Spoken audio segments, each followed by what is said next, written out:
a tsunami warning is in place right now, and you can see, in fact, massive waves in the sea as the earthquake, 7.4 magnitude, shook Hokkaido region of Japan, and post that we are looking at a tsunami warning being issued in the region. Now remember, Japan also sits on the Ring of Fire, which is a region very much prone to earthquakes.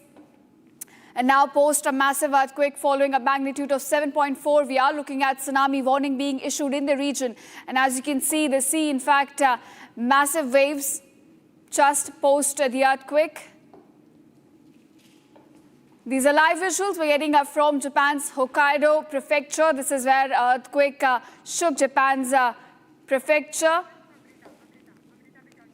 All right, my colleague Amrita now joins with more details on this. Amrita, we are given to understand that a 7.4 earthquake shook Hokkaido prefecture in Japan, and following that, a tsunami warning has now been issued, and we are looking at these visuals coming to light now. Earthquake that struck, and a tsunami warning has also been issued, and they are saying that a 16-inch wave was recorded at the Miyako port just earlier, and now they are saying that there could be a 3 meter, in fact, could strike at the coast of Japan's Hokkaido island here. And according to Japan's meteorological agency, said that the country in fact accounts for more than 10% of all the earthquakes. And now Ishita, I'd like to take you into this latest update that it was in fact 80-centimeter tsunami that happened just after a 7.4 magnitude earthquake that hit northern part of Japan. And the seismic zone, the seismic on Richter scale that was recorded was a 7.4 magnitude earthquake, and Japan's meteorological agency have also issued a tsunami warning for this, and they are saying that the waves could rise up to 3 meters, that is 10 feet, and you can imagine this is a major earthquake that struck, and the tsunami could even rise up to 10 feet, that's what they're saying. And this took place around 40 minutes after the earthquake struck, an 80 centimeter, that's a less smaller 31-inch tsunami wave in fact hit the port of Kuji in Iwate, that's one of the islands in Hokkaido as well. And they are saying for issuing warnings for evacuation to those who are living in the coastal regions, and to be evacuated from wherever they are staying in the coastal side to a higher place as well. And these are some of the evacuation warnings that have been issued as well. And the authorities are saying that the tsunami waves are expected to hit repeatedly, and that was just the first that was reported just 40 minutes after it was struck on the coast of Japan in Hokkaido Island, as to mention. And we can see also footage from the national broadcaster on NHK showing that there have not been a visible damage so far because it was not exactly too high, but the second wave that may occur and could rise up to 10 feet, that's what the authorities are saying. So it's a massive warning. It was a major earthquake that struck 7.4 on the Richter scale, and as Japan sits on the Ring of Fire, a highly seismic zone area, and they kind of face a lot of such earthquakes throughout the year, but this one was a major one that struck Japan. Back to you, Ishita. Right, Amrita, as you said, this is not something out of ordinary for Japan. In fact, Japan is very much used to such earthquakes and tsunami warnings as well, which as a result now, emergency measures have already kicked in, and the assessment of human as well as damage to property is already underway right now. If you could tell us, what are the kind of emergency measures that have already kicked in following these tsunami warnings? Yes, in fact, Ishita, we are seeing much evacuation works that have been issued, and various residents who are staying near the coast area have in fact been evacuated so far. And in fact, evacuations still undergoing as of now, and you can see this as a visuals live on the screen as well. And just moments after the earthquake, there was a small kind of Yes, there was a small tsunami that in fact took place, and authorities are saying that it could happen in waves, and they are now bracing for the second, the larger one, and that is what they are issuing the warnings for. And yes, Ishita, this, well, with early warnings, it could prevent a lot of lives, that it can save a lot of lives, in fact, but it remains to be seen. Still, authorities are still showing warnings and evacuations underway off the coast of Japan. Right, Amrita, even, as we get our viewers, the live visuals of tsunami warnings have been issued and several waves also hitting some regions in Japan. The Prime Minister of the country has now released a statement giving us the details about the kind of response that's now been taken. If you could break it down for our viewers, what exactly the Prime Minister Sanae Takaichi has said on this warning being issued, and also the kind of response that the government is now preparing for.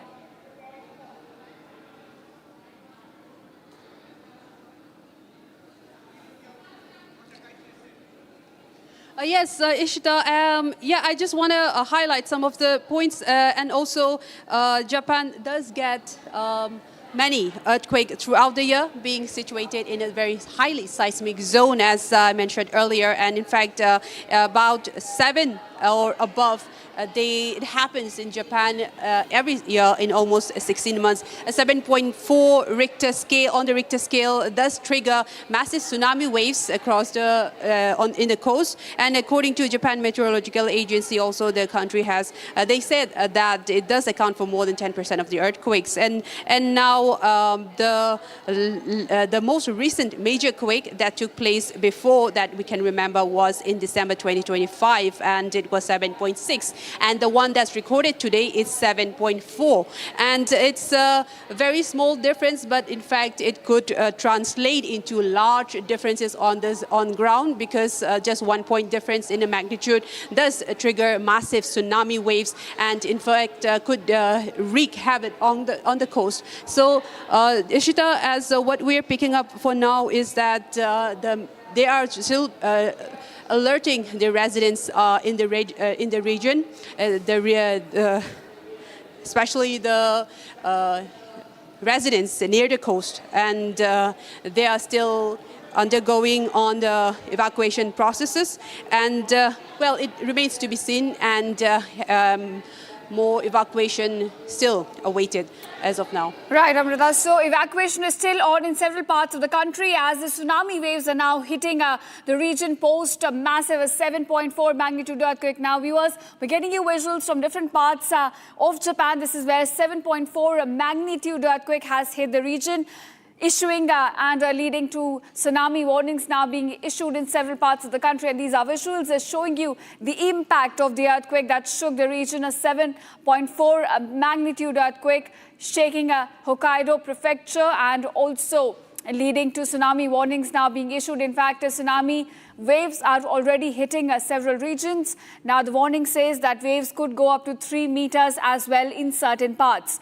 Now, remember, Japan happens to be sitting on a region which is prone to earthquakes, a ring of fire which is prone to earthquakes. And now we are looking at a 7.4 magnitude earthquake hitting Hokkaido region in Japan and leading to tsunami warnings now being issued.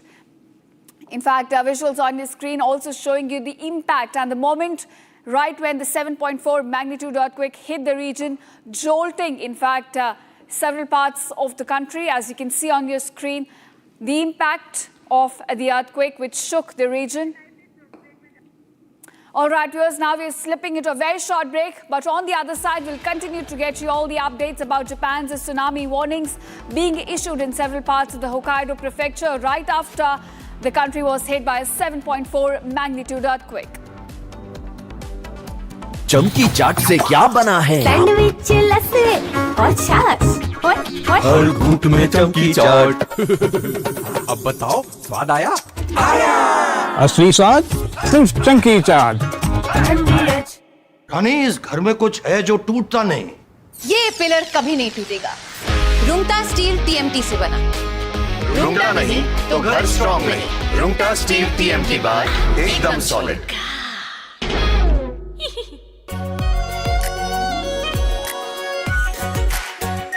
Are pure shahi paneer masala, delicious, healthy every day.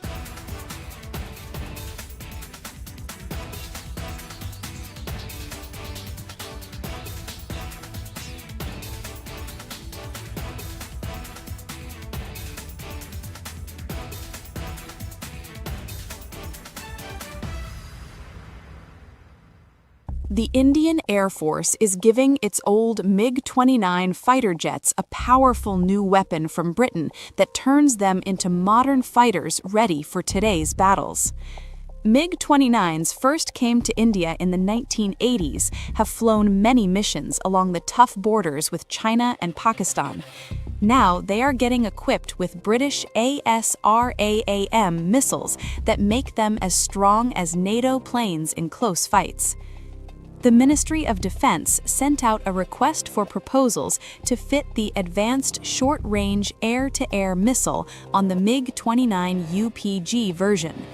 This British missile from the company MBDA replaces the old Russian R-73 that pilots used for years. The R-73 could only reach targets 10 to 15 kilometers away. All right, viewers, coming up on the other side, a tsunami warning now issued in Japan as a 7.4 magnitude earthquake now hits Hokkaido prefecture. प्यास बुझाए ठंडक लाए सबको भाई जीरा से MTH का जलजीरा जीरा से जीरा सिप असली रिफ्रेशिंग, असली स्वाद, असली मजा। MTH केसरिया से मन जोगी हुआ रे दिल झूमे देखो मतवारा हुआ रे केसरिया से मन जोगी हुआ। हर पल मनाओ केसरी त्योहार। विमल बोलो जुबान केसरी। आर प्योर सूजी पास्ता उबालो मिलाओ और खाओ 8 मिनट में तैयार। क्या टेस्ट है सबका राजा R pure masala. The Indian Air Force is giving its old MiG-29 fighter jets a powerful new weapon from Britain that turns them into modern fighters ready for today's battles. MiG-29s first came to India in the 1980s, have flown many missions along the tough borders with China and Pakistan. Now they are getting equipped with British ASRAAM missiles that make them as strong as NATO planes in close fights. The Ministry of Defense sent out a request for proposals to fit the Advanced Short-Range Air-to-Air Missile on the MiG-29 UPG version. This British missile from the company MBDA. Tsunami warnings issued for several parts of Japan after 7.4 magnitude earthquake. Tsunami warnings for up to 3 meters of waves in Japan. थोड़े में ज्यादा स्वाद यही तो है इसकी खास बात। वाओ मामा क्या स्वाद है। अरे मेरी राजा सबका राजा आर प्योर मसाला केसरिया से मन जोगी हुआ रे दिल झूमे देखो मतवारा हुआ रे केसरिया से मन जोगी हुआ। हर पल मनाओ केसरी त्योहार। विमल बोलो जुबान केसरी। चमकी चाट से क्या बना है? आलू चाट या फ्रूट चाट। स्वाद बनाए चमकी चाट। क्या बात है। स्वादिष्ट पकोड़े और फरसान। अरे चमकी चाट है इसकी जान। असली स्वाद सिर्फ चंकी चाट।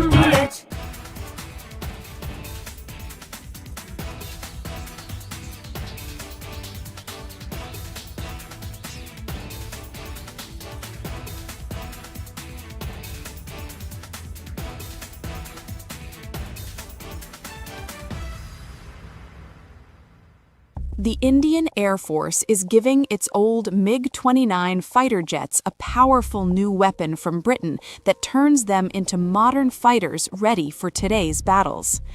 MiG-29s first came to India in the 1980s, have flown many missions along the tough borders with China and Pakistan.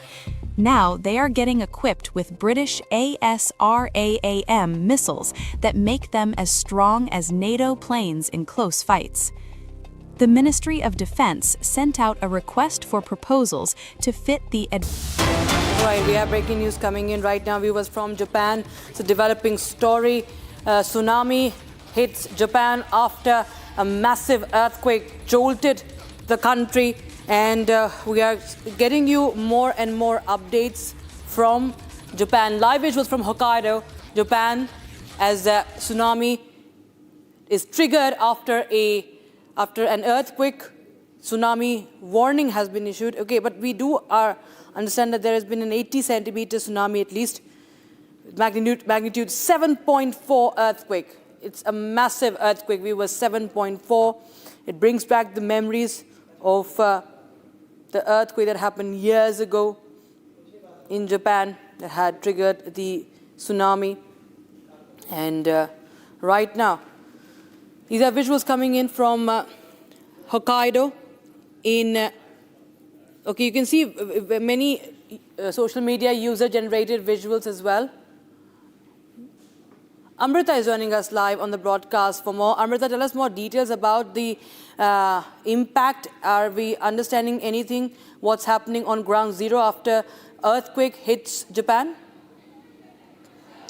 Yes, Rakshita, in fact, a 7.4 earthquake magnitude was recorded on the Richter scale on this earthquake, 7.4, a major earthquake, in fact, and could trigger tsunami, and authorities have issued a tsunami warning for those who are living in the Japanese coast. And just moments after the earthquake was struck, an 80-centimeter tall tsunami was recorded at the Kuji port in the Iwate prefecture area, and a smaller tsunami of 40 centimeters. And authorities are saying that such a scale of such an earthquake of this scale could trigger multiple waves of tsunami, and they are also expecting another tsunami that could rise up to 3 meters. That's about 10 feet, and it could hit the area anytime soon. And authorities have issued an evacuation warning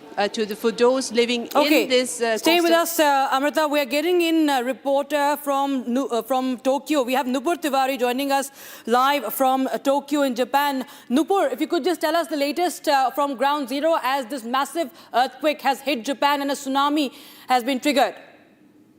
Yeah, around 4:43, there was big earthquake, 7.4, but later it did rise, so it was 7.5, and it is the area is Hokkaido, Aomori, and Iwate prefecture, and tsunami warning is definitely the area Iwate prefecture, especially the things are not very normal, very abnormal. So Prime Minister Sanae Takaichi already told people to evacuate from that area.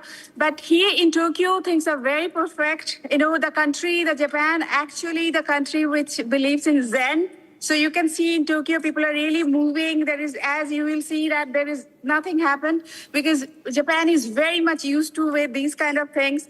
Though people watch on news that what is happening in Iwate, Hokkaido, and Aomori, but still here the life is going on. You can see behind me the Tokyo. Everybody's coming for the. Today is Monday. If you could just change your background. It's blurred. It's completely blurred. Nupur, if you could just change the background settings. We can't see behind you. Oh, okay. I think. Wait. Yes, please take your time. So Nupur is telling us that it's a tsunami warning that has been issued, and she's just taking us around Tokyo. She's reporting from the capital city of Tokyo to show us what's happening around her, as we are witnessing that there is a tsunami warning. So we can see there are some waves, but it's not really a tsunami that has really hit. It's Nupur, if you could just make us understand, just simplify. Is it a tsunami warning? And if it's just a warning till now, how much time does the Japan have for measures to be taken? Has the evacuation happened? What is really happening as far as the measures taken are concerned? So Japan is very much used to with this because we face it almost every month. So that is the reason, people are very much alert. They keep their bags ready. So it doesn't take really a long time to get evacuated. So I think within the warning, after the they get the warning within 30 minutes, they can evacuate even before that because they are ready for that. And as you know, Japan is a country that they give the training from their elementary school how to deal with these kind of things. So people are always ready to evacuate, always ready to deal with these kind of natural calamities. So yeah, people are really not, they don't take much time. So yeah, say they are immediately they can evacuate. Okay. I'll just give you some more time to fix the background. Yeah, I couldn't do that. Yes. Give me a little I think you have to time. turn off the background in the settings. If you could just do that, we will continue to show more shots that we have received, the visual that we received from the coastline also, from Hokkaido also. These are aerial visuals, viewers. You can see the waves, of course, the waves just hitting the coast over there. But as Nupur was telling us, that it is, Japan falls in that kind of an area where it is prone to earthquakes. So this is the measures are all in place as far as Japan is concerned. It has witnessed a tragic tsunami in the past as well, back in the 2000s, and now there is, of course, another scare because the magnitude of the earthquake is quite intense. So. Talk about Japan earthquake. Japan is in the seismic area, very active seismic area. Nupur, if you could just show us around, I think we're getting your visual. Right. So this is a station area. You can see that everything is very normal. People are really moving, and behind me you can see the pachinko. Pachinko means actually slot. So everything. People are moving. People are going back home from their work. And excuse me. So here.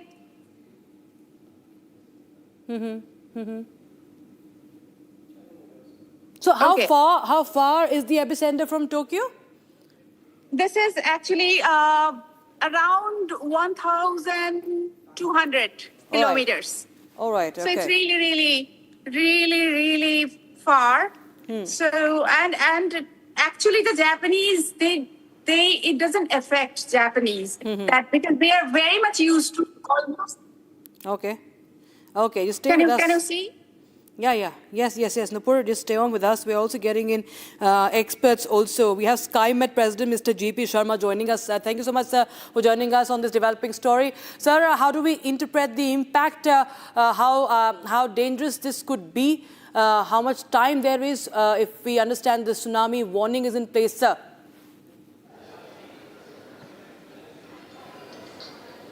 7.5 magnitude.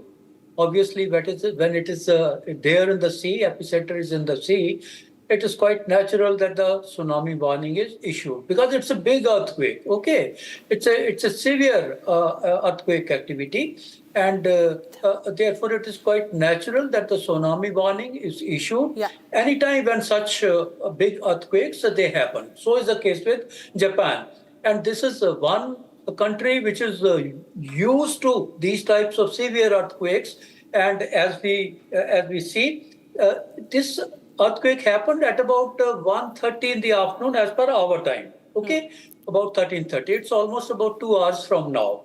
It is in the at a depth of about 10 kilometers deep in the sea. Therefore, the amount of volume of water which it will displace, that will be large. Already, as per some reports, though it is in the prefectures, that is the Iwate prefecture which is there, it is not over the mainland as such, as the other reporter also said that it's about more than 1,000 kilometers from Tokyo. But definitely the coastline will get affected. The tsunami waves, they travel very, very fast. As per the reports, there are some small islands also which are in the proximity. They already have some small waves of the height of about a meter or so, though they cannot cause as much harm. But then caution is to be exercised for a few more hours. I will say to wait for, if anything of that nature, tsunami wave. It can affect the coastline. And particularly the feature of these waves are, tsunami waves are, they hit repeatedly It's not that the one wave will come and that gets over and nothing else will be there. Behind that, there could be a series of that. So repeatedly they hit. So therefore, utmost caution is to be exercised. Absolutely. I will say, It brings back the memories of 2011 earthquake when the tsunami was triggered by a 9 magnitude earthquake, of course. But we'll just stay on with us, Mr. Sharma. We'll just go across to Nupur once again, who's showing us around Tokyo. She's reporting live from Tokyo. Nupur, just tell us, you see normalcy right now. You know that there are measures in place. And in fact, we've seen over the years that Japan has been handling, these daily seismic activities, especially. It falls in the ring of fire. But how does it really, what are the measures, if you could just tell us about, that have been taken? Okay, so let me tell you, I was in a meeting in one of the big corporates in their I think 20th floor, and we felt a little bit. We were in a meeting, we were very busy talking. We felt a little bit, and immediately when we checked, it said that almost 7.5 earthquake. So, maybe, for other countries, it is a very big thing. For Japan, it's like, okay, we are ready. Wherever it is happening, people are ready there to evacuate. People are ready. The government is ready. The Prime Minister immediately asked people to evacuate. So things are not really like other countries here. Okay. Yeah. So people are really, really always ready to evacuate, always ready to take the action immediately. So it is not, as you can see, that things are really, nobody's really panicking. It doesn't matter whether it is so far, that's why people are not panicking. If you go to that area also, people don't panic because they really ready for anything. And that is maybe this country is, this country is very special or unique, you can say, that they take the action. Instead of panicking, they take the action, and they take the action very immediately. Immediately, government they take action. Immediately, the people, they know when to evacuate, where to evacuate, because everything is decided every day. People knows that if something happens, this is the area we have to go. This is the school we have to go. So everything is ready. They keep their bags ready. They're very much ready since 365 days. It's not because today is the earthquake or tsunami. That's why people are going to evacuate. They're always ready. 365 days they're ready. And this is Japan. So I have been living here from last 23 years. So this is very much part of daily life, that you are always ready for anything.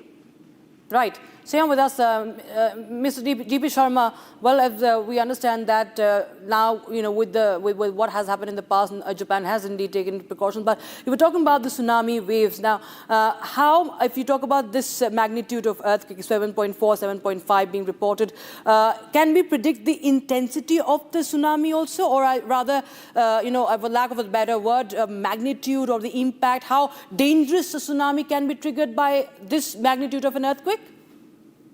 You see, the tsunami, it depends on the position of the epicenter of the earthquake. Okay, its depth also. Okay, if it is deep, the deeper the epicenter is, the more displacement of water it takes place. Okay, it covers more areas. The tsunami becomes bigger and bigger. In case the magnitude is higher, magnitude is more, and the depth is more. Both the things put together, becomes a little catastrophic. The other thing is its position. If it is very, very far away from the coastline, obviously it will take time, even if the tsunami is generated. But as a matter of principle, as and when any big earthquake strikes over the sea or so, it is an SOP, standard operating procedure, that tsunami warning has to be issued. Because tsunami warning, the tsunami waves, as I said earlier, they hit repeatedly. They hit the coastline repeatedly, and they travel tremendous speed, very far. I have had the opportunity to visit this country, Japan, though it was almost about 9 years back or so. But they take a lot of precautions. All their buildings, you can feel when the earthquake is there, they sway all right, but they won't collapse. Okay, stay on with us, Mr. Sharma. I think we're getting in more inputs from Nupur, who's reporting live from Tokyo. Nupur, if you have there been any sort of alerts being issued for specific areas, as Mr. Sharma was telling us about the location also is important about the epicenter. So, which all area in Japan are on alert, and has there been evacuation from any of those areas? So the center is definitely, Fukushima is also affected. The Hokkaido, Iwate, and Aomori. These are the areas really affected, and those places the evacuation warning is given. So people definitely started. What I saw last time in NHK, the people started evacuating, and the Prime Minister started talking and making people, relax that yes, everything is going to be fine. They start evacuating, and but actually, people are really looking at me because nobody does it really like that. So the thing is that even the Fukushima is very much affected. So Daiichi, Daini, those those factories, which was 2011, which was too much affected. So now Fukushima is very stable, but still the people in Fukushima also they have to evacuate, and they have started evacuating as well. So I can say that, taking the NHK news or other news, what I saw last, that yes, things are not stable, but things are there. The local government, especially the Hokkaido, Iwate, and Aomori government, they are taking all the measures, and the center government, the Prime Minister office is keeping an eye, and to constantly they're observing what is happening there. But yes, the people are evacuating, and very, very fast process it is, but without making much noise. Okay. So the measures are in place, but it remains a critical situation. Definitely what we understand, looking at the situation right now, Nupur, we are getting those aerial shots continuously from the coastline. We do see that the waves are visible, very much visible right now. It doesn't look very, very aggressive right now, but on ground, it could, as GB Sharma was telling us, that it depends on the area, the location also that is feeling the impact. Ahead of this, what has been ahead of the after the epicenter, after the earthquake. Okay, since you've been living in Japan for a long time, Nupur, help us understand back in 2011 the scale of devastation that was witnessed and the measures that have been taken thereafter in the country.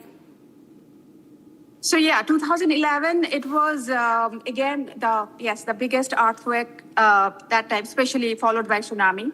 But that time the measure was taken, the Fukushima, Daiichi, the entire world knows what happened there. But the same thing, I don't see. As I said, that 23 years I have been living in this country. And when the 2011 happened, I was teaching at school. When I was teaching at school, we got the news that this happened. We the principal said, just stay there wherever you are. It was very far from, Fukushima though. But still, we started getting the news without panicking. They said the entire country is united. Entire country will take me. If needed, we will go and we will, whatever. Especially what the thing actually we did not have, that was the food. The supermarket did not have the food because we had to send all the food to Fukushima. That was the only thing we were affected with. Otherwise, the country was totally calm. They knew what kind of, evacuation the country needs, what kind of state they need to take. So, really personally, I'm telling you, this country is very, very unique and very different from other countries. As you can see, the people are walking. They're not really. They're not even talking about. There is one big earthquake at 4:53. Nobody's talking about that. So this is the thing, that what happened. That is what is happening. You have to take care of that. You have to take And this is beyond, just like our Indian philosophy. This is beyond your control. You cannot do anything being here. So the government is taking all the measurement, all the steps should be taken there. Evacuation process is going on. The central government, the Prime Minister office is constantly observing. Prime Minister office is taking all the steps. The local government is taking all the steps, definitely. But this is because I have to interrupt you there. I am just getting in some update that the Cabinet Secretary Minoru has said that residents should stay inland, and 100 households are without power, that some bullet train services are currently on hold. This is also what we are learning about the measures that have been taken. So there could be, there could be landslides, there could be similar earthquakes, because what happens, Nupur, is also, you must have experienced that as even Mr. G.P. Sharma was telling us, that even after, a tsunami, there's not one tsunami wave, there can be more tsunami waves, and the next one could be even more dangerous. Likewise, the earthquakes also, the tremors to follow could be also sometimes very intense, unfortunately, as scary as it may sound. Yeah. Exactly, you were right. And it happened. After 2011, the aftershock was like so many months we experienced. So it was not only 2011, 2016 there was a big earthquake in Kyushu, and it was 3-4 months we experienced the aftershock. And it was really big. The aftershock used to be like 6, 6.5, close to 7. So yes, it will. And you never know. Maybe the other areas also, the tsunami warning, if it is not Iwate, Aomori and Hokkaido, tsunami warning is given there. But if more things happen, so other areas can be affected as well. So yes, there is a chance. This country is always ready for the office of Prime Minister, the minister. They're already working. They're in contact with the local government, and local government is in contact with the residents of those areas. The evacuation process is very quick here. Evacuation, people are, they just announce it immediately where to go, because it's, as I said, that 365 days people are ready here. They know this school. If something happens, the school is somewhere we have to go, or the place of the field area, so where we have to go. So these are all designated places. So the designated places, people are 365 days, they know where to go, what to do, what bag, it's ready, and what kind of things we have to take with us. If it is, for weeks, for months, we have to stay out of home. So, of course, it is, nobody wants the earthquake or tsunami, but this country is so much ready for everything that, as you can see, I don't have to tell. The people are not even panicking, not at all. Think about other countries where, maybe the entire country would have panicked. So this is the difference between people are really walking, people are just crossing, coming back from the work and going home. This is a station area. So this is everything. The normal life is going on here.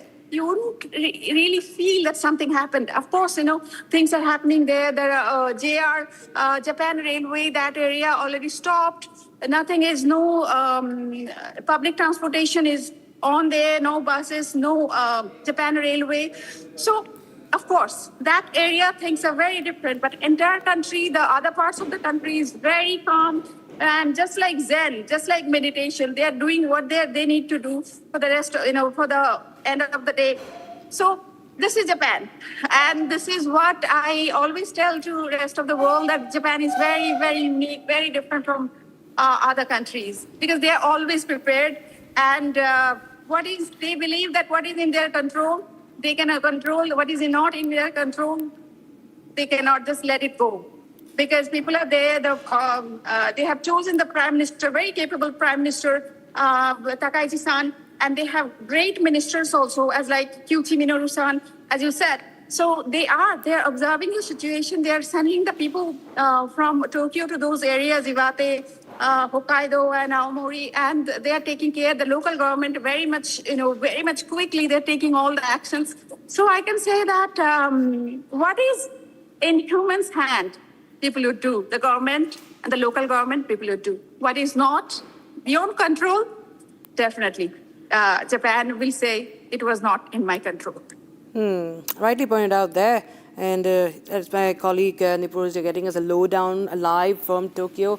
She's telling us about how Japan deals with these situations in an active seismic zone, one of the most affected areas, and every year it experiences earthquakes and also of such a magnitude every 16 months, what I'm in fact getting to know. So it's one of the most seismically active countries, sitting on top of 4 major tectonic plates along the western edge of the Pacific Ring of Fire. So they have their own ways of dealing that are in place. But just for those who are just tuning in, viewers, this earthquake has hit Japan, and it's a 7.4 magnitude earthquake. Let's just go across to Mr. G.P. Sharma once again, the president of SkyMet, the agency that continues to track these activities. Okay, I think we've lost that connection with Mr. G.P. Sharma. We will continue to get you more details from Ground Zero. Nupur, thank you for the moment, and we will come back to you for more updates as we are closely tracking all the developments from Japan. In the meantime, we're sipping to a very, very short break, but don't go anywhere. On the other side, we also bring you the latest from Nashik as far as one of the key accused, Nida Khan, is concerned. We'll get you more on that, but also the developments coming in from Japan as a tsunami warning has been issued.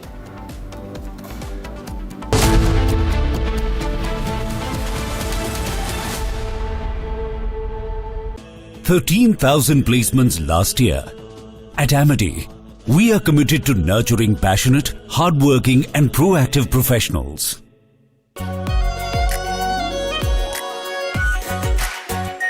Our pure Shahi Paneer Masala. Delicious, healthy, every day. AU savings account में मिलते हैं amazing benefits, paperless banking and higher interest, वो भी हर महीने। Money money money money every month. सोच बदलो और बैंक भी। The Indian Air Force is giving its old MiG-29 fighter jets a powerful new weapon from Britain that turns them into modern fighters ready for today's battles. MiG-29s first came to India in the 1980s, have flown many missions along the tough borders with China and Pakistan. Now they are getting equipped with British ASRAAM missiles that make them as strong as NATO planes in close fights. The Ministry of Defense sent out a request for proposals to fit the Advanced Short-Range Air-to-Air Missile on the MiG-29 UPG version. This British missile from the company MBDA replaces the old Russian R-73 that pilots used for years. The R-73 could only reach targets 10 to 15 kilometers away, which forced pilots to fly too close to the enemy and take big risks. The ASRAAM changes. After this very short break, we get you every development from Japan where a tsunami warning has been issued post 7.4 magnitude earthquake hitting the country. R pure suji pasta उबालो मिलाओ और खाओ 8 minute में तैयार। क्या taste है सबका राजा आर प्योर मसाला। यानी इस घर में कुछ है जो टूटता नहीं। ये पिलर कभी नहीं टूटेगा। रुंगटा स्टील TMT से बना। रुंगटा नहीं तो घर स्ट्रॉन्ग नहीं। रुंगटा स्टील TMT बार एकदम सॉलिड। थोड़े में ज्यादा स्वाद ये तो है इसकी खास बात। वाओ मामा क्या स्वाद है। अरे मेरे राजा सबका राजा R pure masala.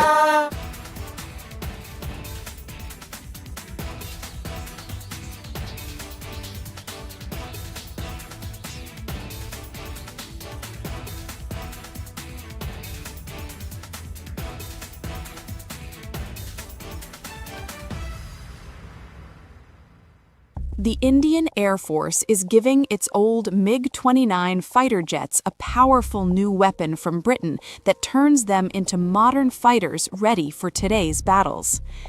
MiG-29s first came to India in the 1980s, have flown many missions along the tough borders with China and Pakistan. On the tsunami warning issued in Japan.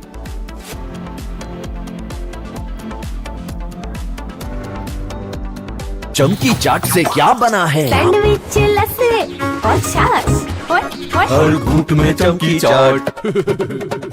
Dry fruit और दही बड़े। चमकी चाट से स्वाद बढ़े। असली स्वाद सिर्फ चमकी चाट।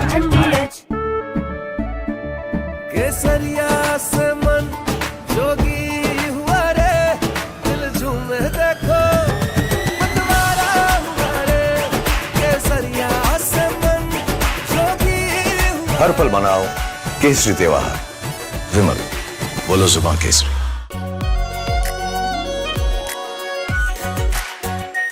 Are pure shahi paneer masala, delicious, healthy everyday.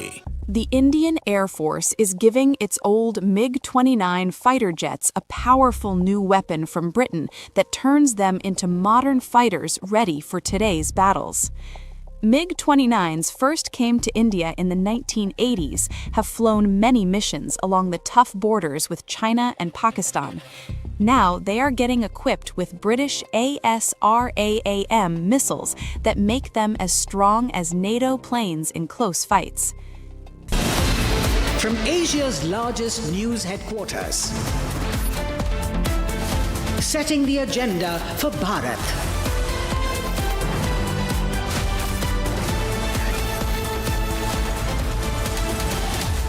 You're watching Republic.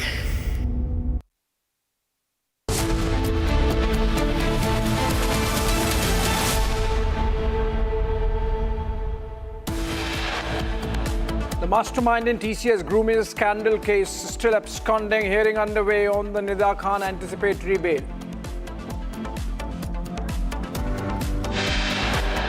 Exclusive visuals by Republic show IPAC office locked up after TMC denies reports calling it baseless.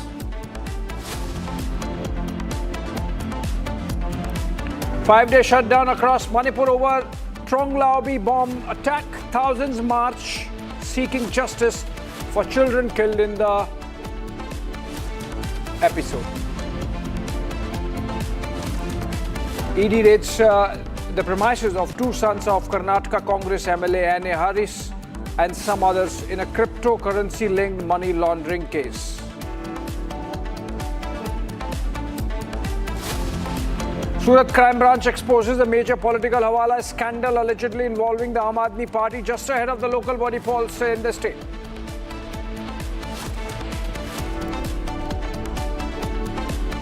Iran's foreign ministry spokesperson Ismail Baghai refutes US claims, says it has no plans for the next round of talks in Islamabad.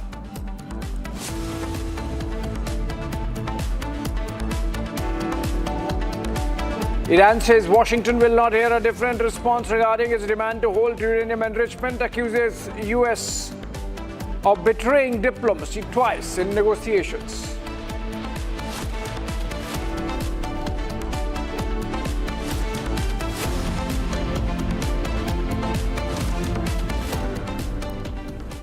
All right, friends, tension seems to be building up again in the Persian Gulf, with the United States asking Iran to surrender on its terms, even as Iran rebuffs those calls coming in directly from the President of the United States, saying that they have no level of trust in the Americans. And amidst all this, Hormuz continues to remain a blocked channel, and we, in fact, getting exclusive pictures of the present situation on the ground. These are straight from Hormuz, friends. These are straight from the Strait of Hormuz. These pictures showing the number of vessels that are stuck there, that are just parked there, cannot move, because if you move from the Persian Gulf side across the strait into the Sea of Oman, the Iranian IRGC fires at you.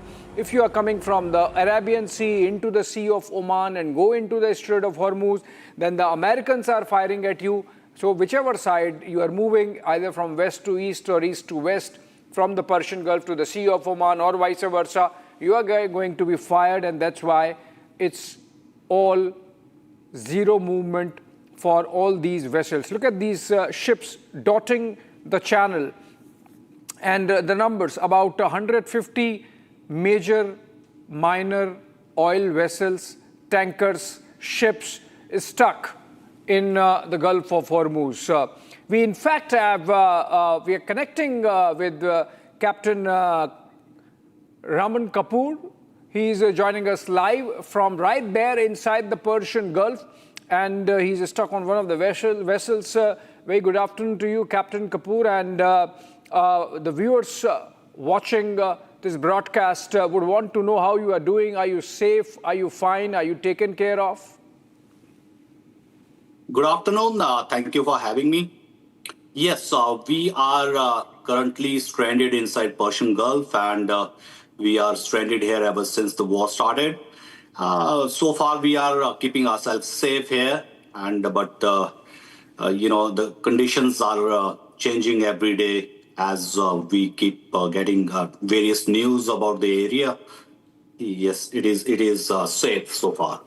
Okay, and when I say safe, you are fine. Are you taken care of in terms of your health and medical needs? Are you taken care of in terms of your food requirements? Are you fully, your stocks are replenished for the time that you are stuck there? It's been how long since you are there in the Persian Gulf and not able to come out? How many days? It's nearly 50 days we are here stranded in Persian Gulf, and we've been very lucky that way that we have sufficient stock of food, and company has been very supportive that way, and our food supplies being replenished every now and then. And recently we had the new supply a couple of days back. So we are very happy and thankful to our company that way. Okay, and when these food supplies come, how do they come? Are they para-dropped? Are they come by a small boat and you just pick them up? And are you able to get what you exactly want, or you have to make do with Maggi noodles, etc., to manage the situation? So far, we have not come to that point where we have to live only on Maggi noodles or something. But as I said, we have sufficient stock of food supplies. We are being supplied through a small boat which comes from nearest country. And yes, of course, there are procedures for that, especially whenever there is a supply of food supply through any boat. There is a naval ship around us patrolling day and night, and especially when any small boat is coming close to any ship, the Navy boat is in constant touch with us, and they are supervising the entire operation. Captain Kapoor, when you say naval boat patrolling in the waters, you are on the Persian Gulf side. Which Navy is this which is taking care of the security around you as of now? It is the neighboring country from Iraq, what we have seen till now. So it is Iraqi naval ships are there. They are patrolling and ensuring our safety. That means you are deep inside the Persian Gulf. You are not like near the opening, near the mouth of the strait, near the Larak Island or the Kasham Island. You are deep inside, perhaps near the Kharg Island. What's your sense of security like? Do you feel safe? Do you feel that no drones or missiles are coming? There are patrolling boats around. Somebody's taking care of you. You are communicating with them. Yes, rightly said. We are deep inside the Persian Gulf and very close to the Kharg Island.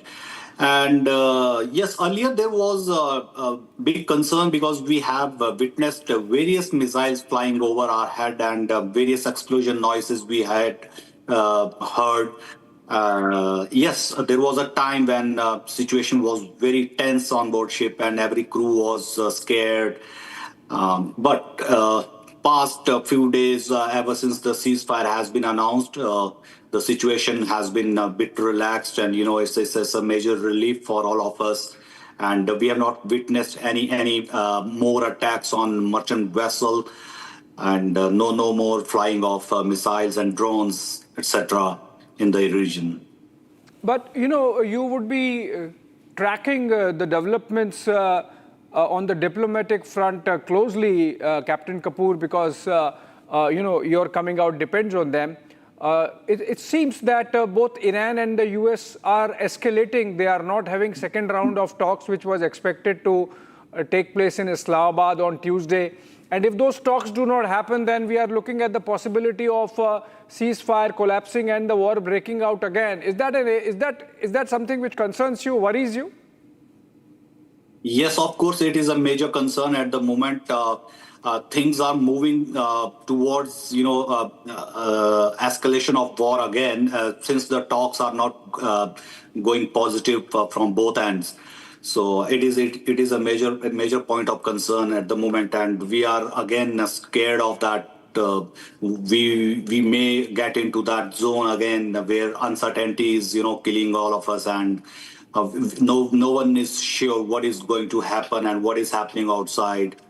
And it is impacting our repatriation as well, because most of us have already completed our tenure on board ship. We have completed our contract, and we want to go home as our families are waiting for us. Are you able to communicate with your families? You said you want to go back, of course, but from the present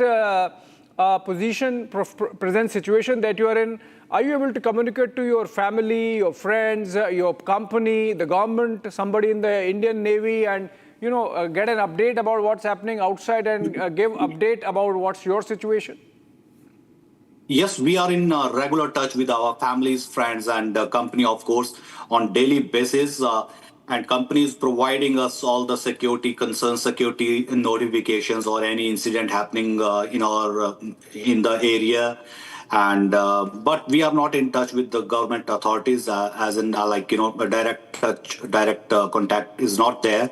Although we have all the contingency numbers provided by our company, so whatever official and verified information we are getting from it is always from our company office and through other various maritime authorities.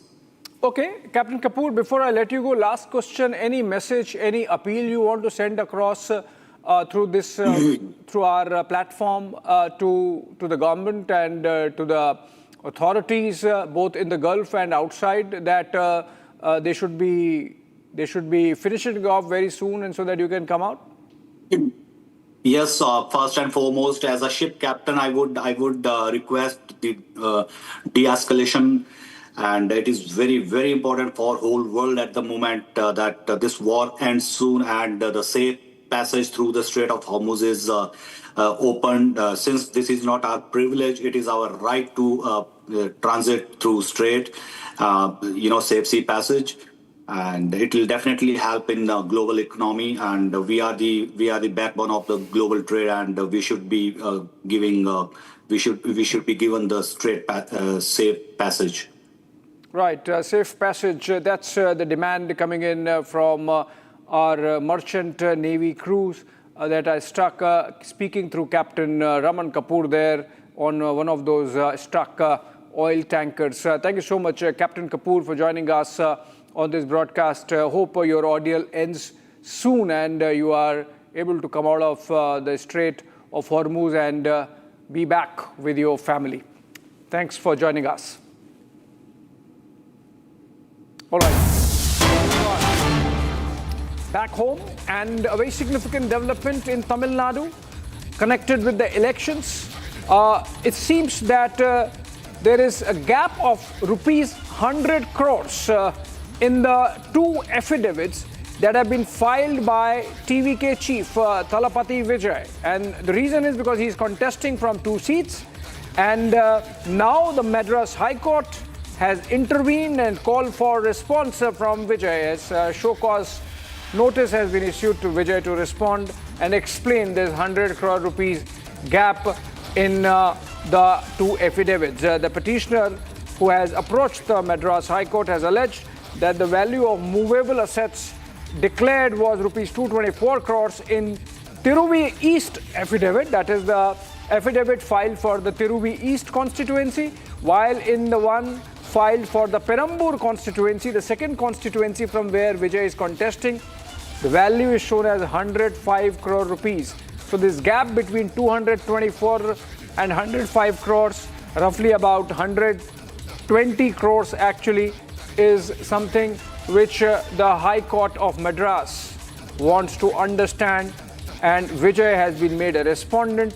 A show cause notice has been issued to Vijay for this discrepancy, whether it is a calculation error, whether it is an audit error, whether it is a lapse of judgment, or whether it is something which perhaps even Vijay or his team could not add up?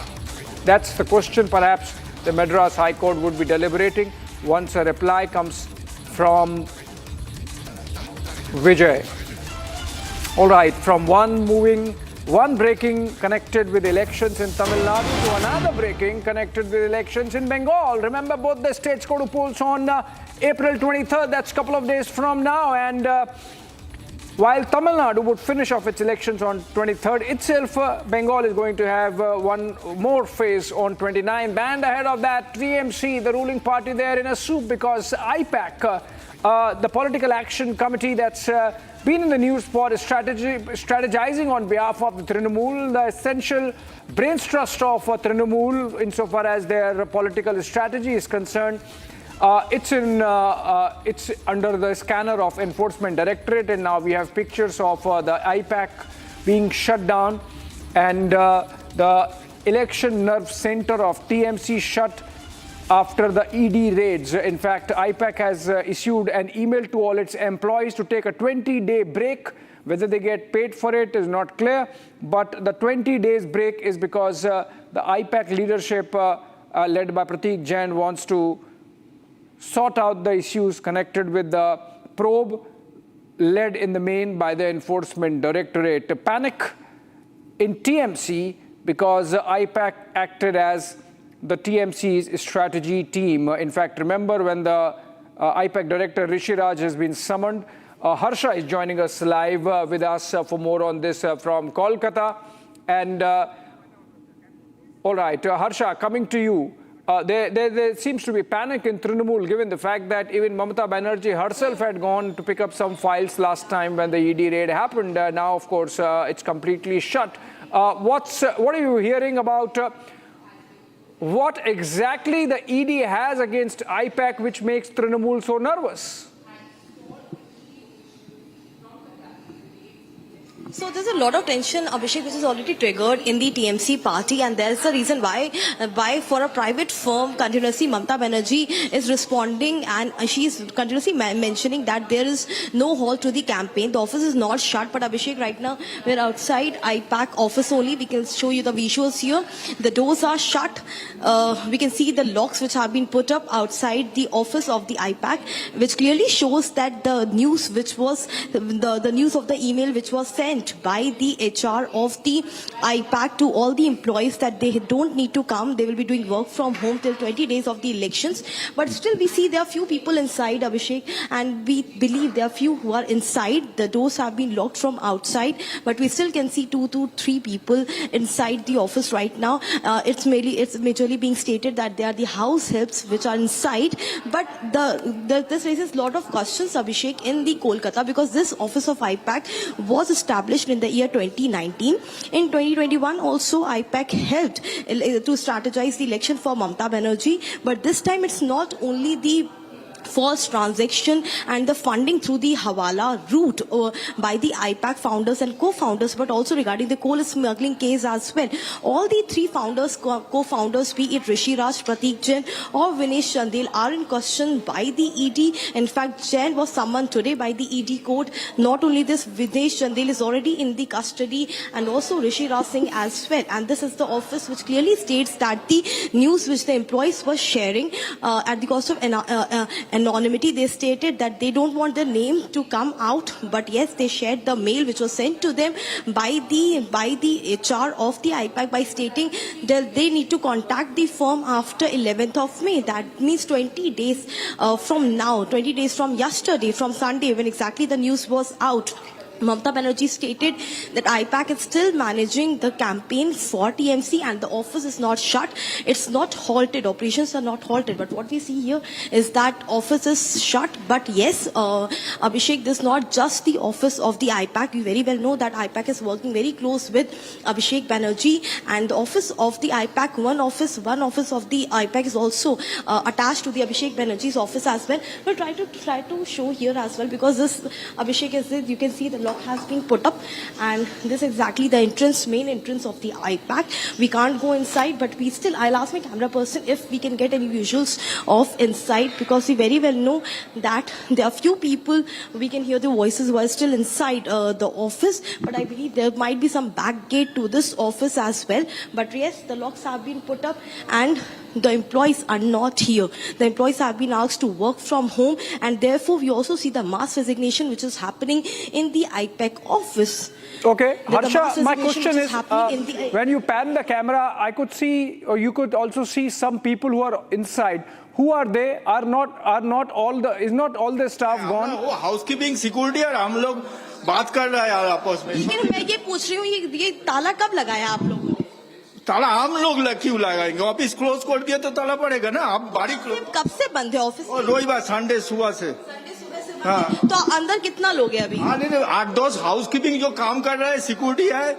अभी office बंद है तो बंद करने का तो time लगेगा ना. सब जिनिस खुला हुआ है वो बंद हो रहा है. तो क्या एचआर ने सब एम्प्लॉय लोगों को बोला कि आने का जरूरत नहीं है, अब तो कोई नहीं आ रहा? घर में जाके काम करेगा.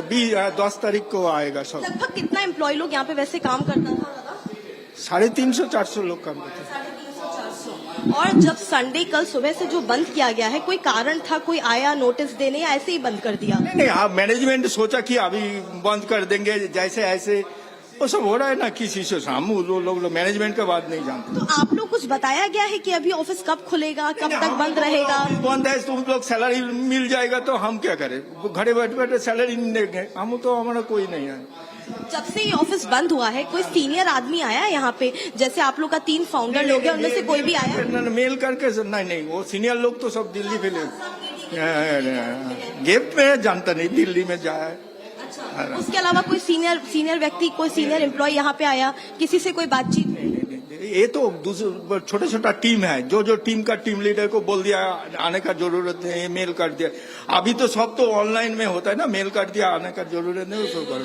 दादा, संडे को बंद हुआ है, तो क्या शनिवार को कोई आया था एम्प्लॉइज वगैरह को? हाँ, यहाँ पे कोई सैटरडे को, शनिवार को कोई आया था यहाँ पे? नहीं.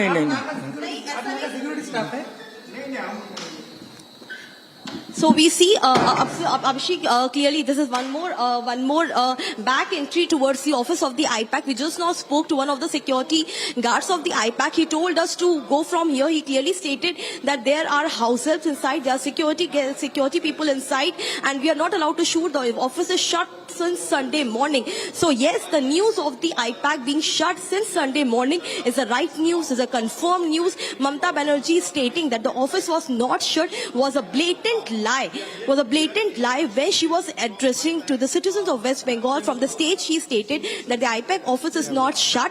There's no halt to the campaign, but what we see here is that the office is shut. There are locks which are... Okay, we had to come out of that because from Bengal we have to go to Maharashtra and Nashik, where there is a breaking news development connected with the Nashik TCS story, which is that the court has denied interim relief to Nida Khan, one of the key persons involved in the conversion syndicate working from inside the TCS campus as part of the conversion gang, the grooming gang that was operating in the office. Next hearing on the anticipatory bail is scheduled for 27th of April, so her application for anticipatory bail is not rejected. Today is 20th of April, 27th, which means 7 days from now, or 8th day, is when the anticipatory bail would be taken up again. But in the intervening 7 or 8 days, Nida Khan does not have protection against arrest. That was one of the main pleas of the legal team working for Nida Khan, that pending the disposal of... okay, let's listen to the lawyer of Nida Khan, what he has to say. तुमचं म्हणणं म्हणण्याची संधी देण्यात यावी. कोर्टाने ती विनंती मान्य केलेली आहे आणि 27 एप्रिलला अंतिम युक्तिवादासाठी प्रकरण ठेवण्यात आलेलं आहे. त्याच्यात तपासी अधिकारी आणि मूळ फिर्यादी यांच्यातर्फे आम्ही मूळ फिर्यादीतर्फे जे वकीलपत्र दाखल केलेलं आहे त्यामध्ये आमचं लेखी म्हणणं मांडण्यासाठी जी जबाब मुदतीची विनंती केली होती ती मेहरबान कोर्टाने मान्य केली आहे. 27 तारखेला आमचं लेखी म्हणण्यात मांडण्यात येईल. तपासी अधिकारी यांचं देखील म्हणणं येईल, सरकारी वकिलांचं म्हणणं येईल. थोडक्यात सर्व पक्षकारांचं, फिर्यादी आणि आरोपी आणि सरकारी वकील यांचं म्हणणं मांडून त्याच्यानंतर फायनल काय जे युक्तिवाद होऊन पुढचे आदेश होतील. 27 एप्रिलपर्यंत तिला अटक होऊ शकते का काय नाही? हो, तिला आता तरी कुठल्या प्रकारचं इंटरिम प्रोटेक्शन देण्यात आलेलं नाही आहे, त्यामुळे अरेस्ट करू शकतात. कुठल्या प्रकारचं प्रोटेक्शन देण्यात आलेलं नाही. आता तिला अटक करू शकतात? हो, करू शकतात. वकिलांनी त्यांच्या सर्टिफिकेट काय सादर केलं आहे तसं की काय नाही? कोर्टात काही नाही दस्तऐवज सादर केलेला आहे, तो युक्तिवाद केलेला आहे, पण त्या संदर्भात माझ्याकडे कुठलं कागदपत्र नसल्यामुळे आता मी काही सांगू शकत नाही.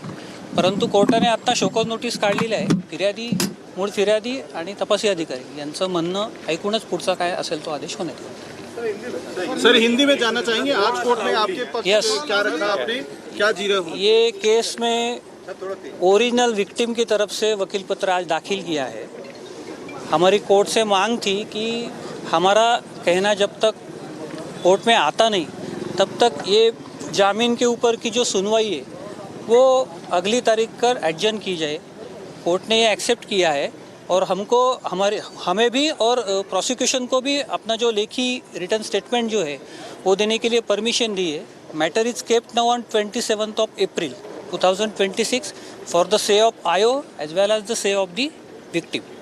तो ये तारीख कब तक दी है सर? क्या और जो है इस दौरान निदा खान को कोई राहत मिली है इस मामले को लेकर अरेस्ट से? नहीं, अभी तक तो फिलहाल ऑनरेबल कोर्ट ने कुछ इंटरिम प्रोटेक्शन दिया नहीं है, तो police can arrest. Next date क्या दिया है सर इस पर? Next date for argument and से is kept on 27 April 2026. Okay, done. Thank you. Yes. Right, that's the lawyer of Nida Khan, one of the key accused in the Nashik TCS grooming gang story, and he's saying that the next hearing for the anticipatory bail which they applied for is to come up on 27th of this month, but pending that and in the intervening period there is no interim protection against arrest to Nida Khan, which means if the cops get hold of her, they can arrest her. It's just that she's hiding. Niranjan joins me on this from the newsroom for more.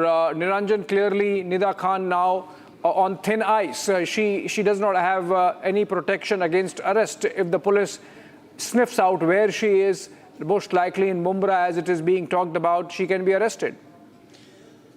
Abhishek, there's been a huge campaign in the last few days, and that campaign is being led by, of course, these people who are accused and arrested. And secondly, the AIMIM. The AIMIM has begun a political campaign to try and shield Nida Khan for some reason, even before the investigation gets started. Forget ends, but even before the investigation is done, they are saying that Nida Khan was targeted, etc. You look at the TCS statement also that came in, Abhishek. There was an attempt by TCS to drag the name of Nida Khan into the statement, and they said she was not the HR but some associate level employee. But does that exonerate her? Does that give her a clean chit? Because today we have more victim accounts naming Nida Khan as one of the key characters in this religious coercion / sexual exploitation that was happening on the TCS Nashik campus. So in that sense, the lawyer, when we spoke to him, tried to sort of brazen it out, saying that she's scared, she's not going to come, go ask the police, etc. And the police, strangely also, Abhishek, not willing to go on record on role of Nida Khan. They're not speaking at all on this case. But it appears that the campaign to fight for Nida Khan may backfire because the investigation continues. She's been denied relief. There is no interim relief for her.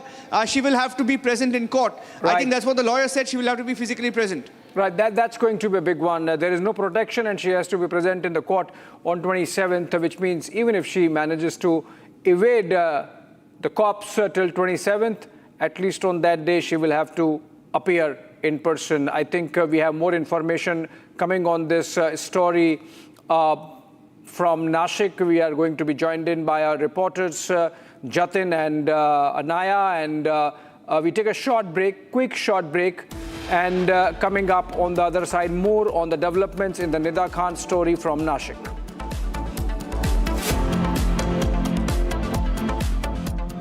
AU current account के साथ मिलता है free UPI QR overdraft facility और एक ही app से bank के सारे काम। AU सोच बदलो और बैंक भी।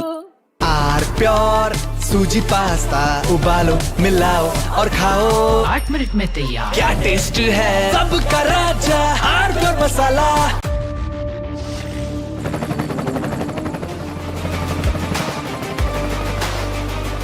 Character, the taste of success.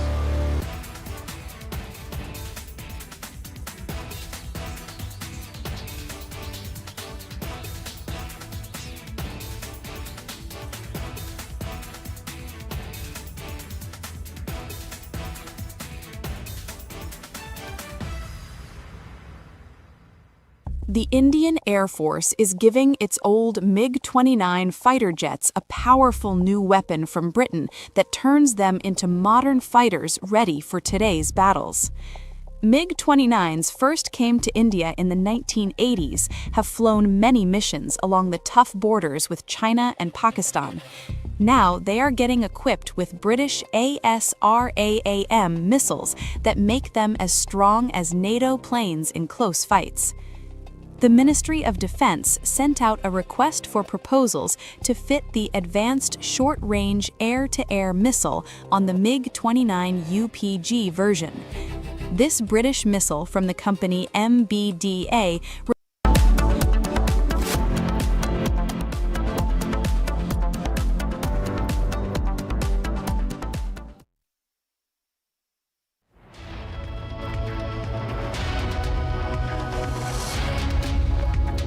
All right, viewers, a top focus at this hour.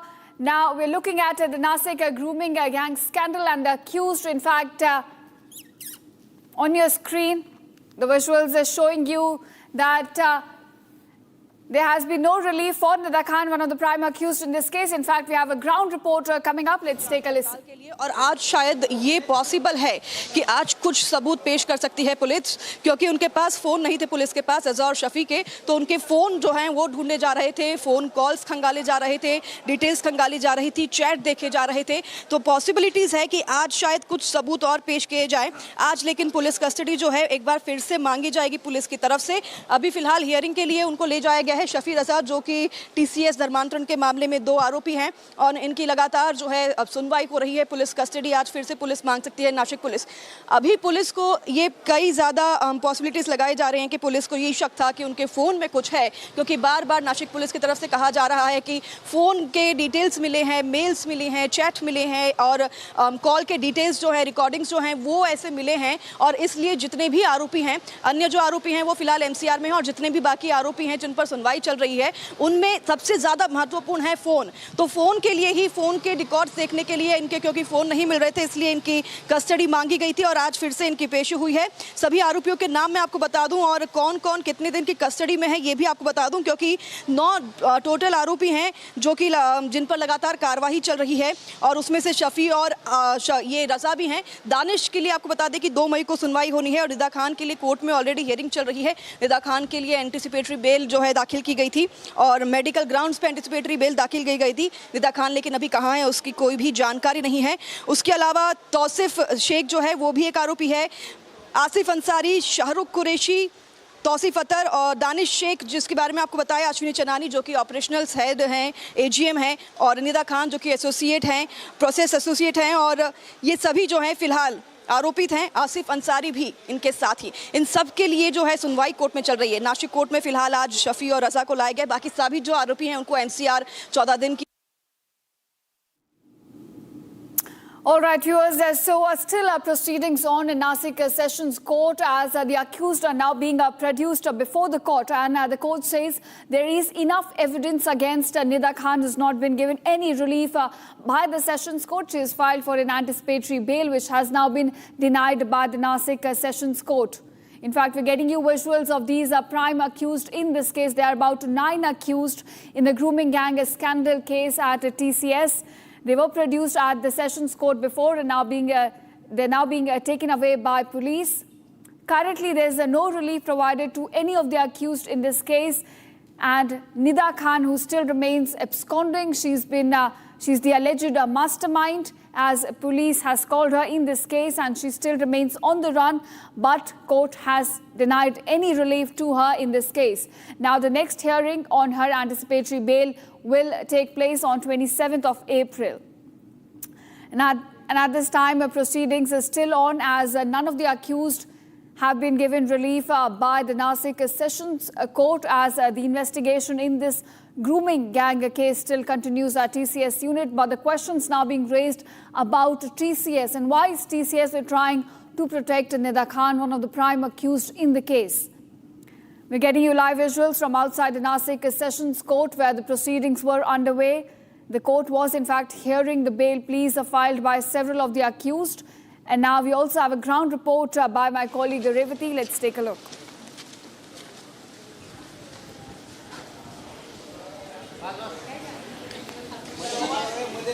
Shafi और रजा जो है उनको अभी Nashik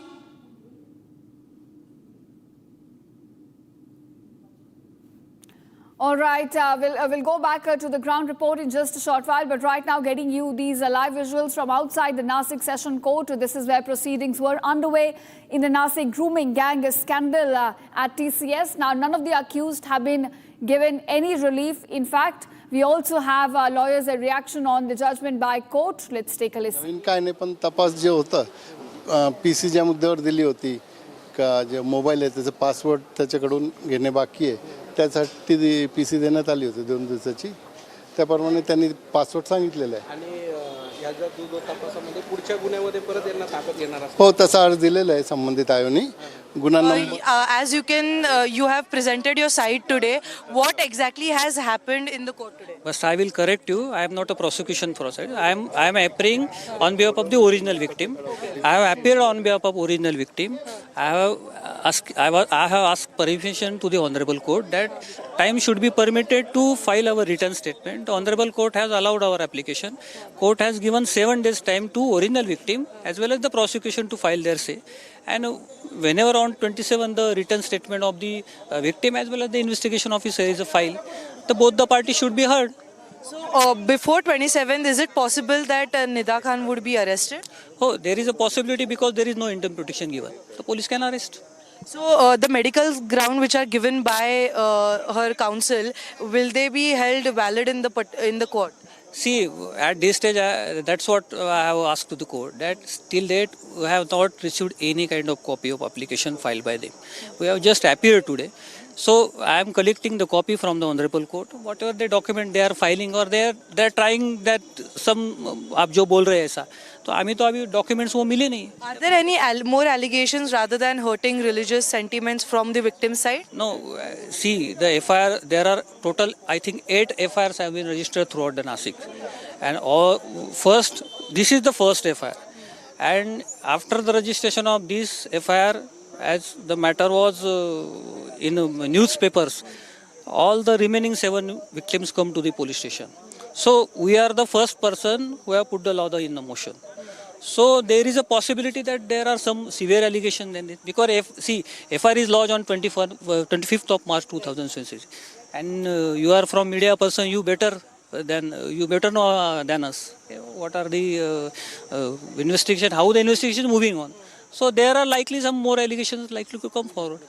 So as we can see that the victim's lawyer has clearly stated that it is a possibility that more allegations can come in this particular matter, as Nida Khan is primarily alleged for hurting religious sentiments, and also there are information and sources saying that Nida Khan is not just involved in hurting religious sentiments, but also she is involved in forceful conversion as well, because she used to preach about Islamic teachings, and she used to also teach women victims about how to wear a hijab, how to wear a burqa, and how to offer namaz. So now it will be important to look out on 27th of April, when the particular hearing of this matter of the anticipatory bail filed by Nida Khan's counsel, actually, what the result comes out. With video journalist Neeraj Sharma, Revati Hingwe reporting for Republic, Nashik.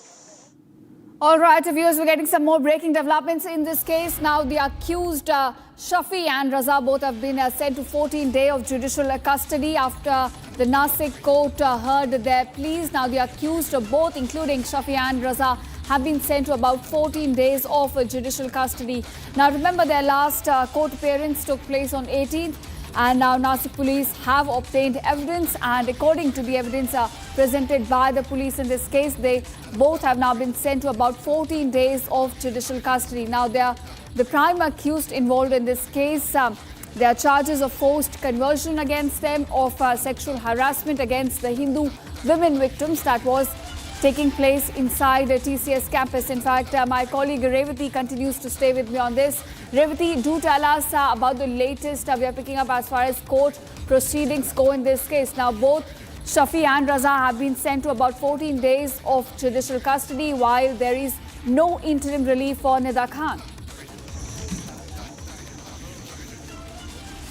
Right, as you rightly mentioned, that Nida Khan has actually filed an anticipatory bail and she has given the medical grounds for her anticipatory bail, and the hearing for the same happened today in camera proceedings at Nashik court today, but the decision is held by the court once the prosecution or the victims have their say, as mentioned by one of the victims' counsel to the Republic. They have he has clearly said that once the say of the victim or the statements of the victims and the prosecution is recorded, then only on 27th of April the hearing of this particular matter will be again heard in the Nashik court. Until then, there is a high possibility, if police are able to track it down or track down Nida Khan, then it is highly possible that she might be arrested by the Nashik police or the SIT which is formed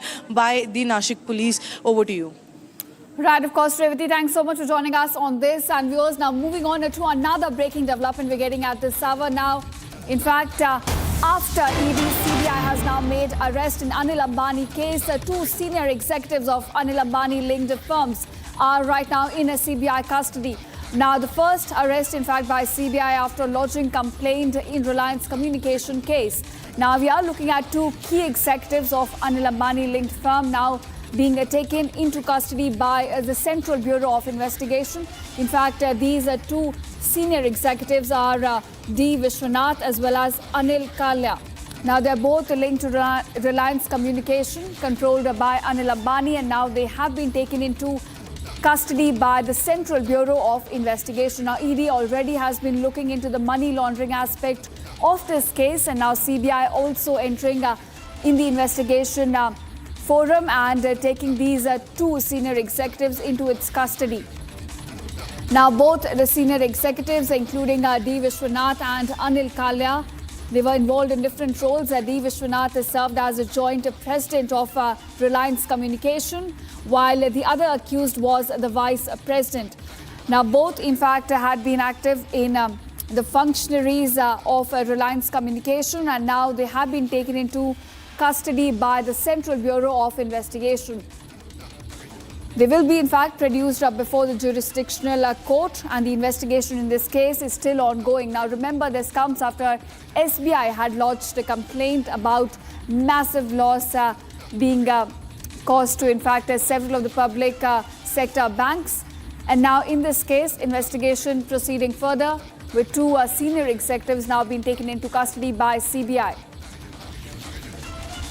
All right, my colleague Shravan Sen now joins me with more details on this. Shravan, you've been very closely tracking this story. Now, after ED, we are looking at more action by CBI, two senior executives being taken into custody. Help us understand what exactly were their roles in this massive fraud.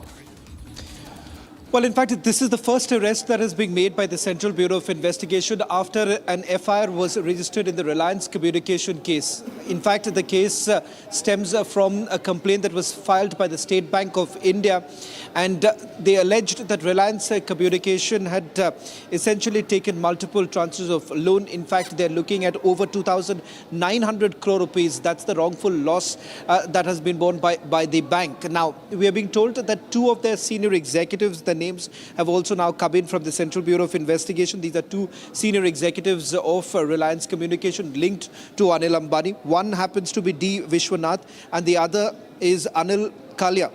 They are both senior executives of Reliance Communications who have now been taken into custody. D. Vishwanath, he's the joint president of Reliance Communication, and he was essentially overall in charge of the banking operations of the group. He has now been taken into custody. As far as Anil Kalia is concerned, he was the vice president and he had basically supported D. Vishwanath, and these two were basically important functionaries of the Reliance Communication group. Now, let me just take you through some of the details that we do have in terms of the cases that have been registered. Multiple cases have been filed by the Central Bureau of Investigation.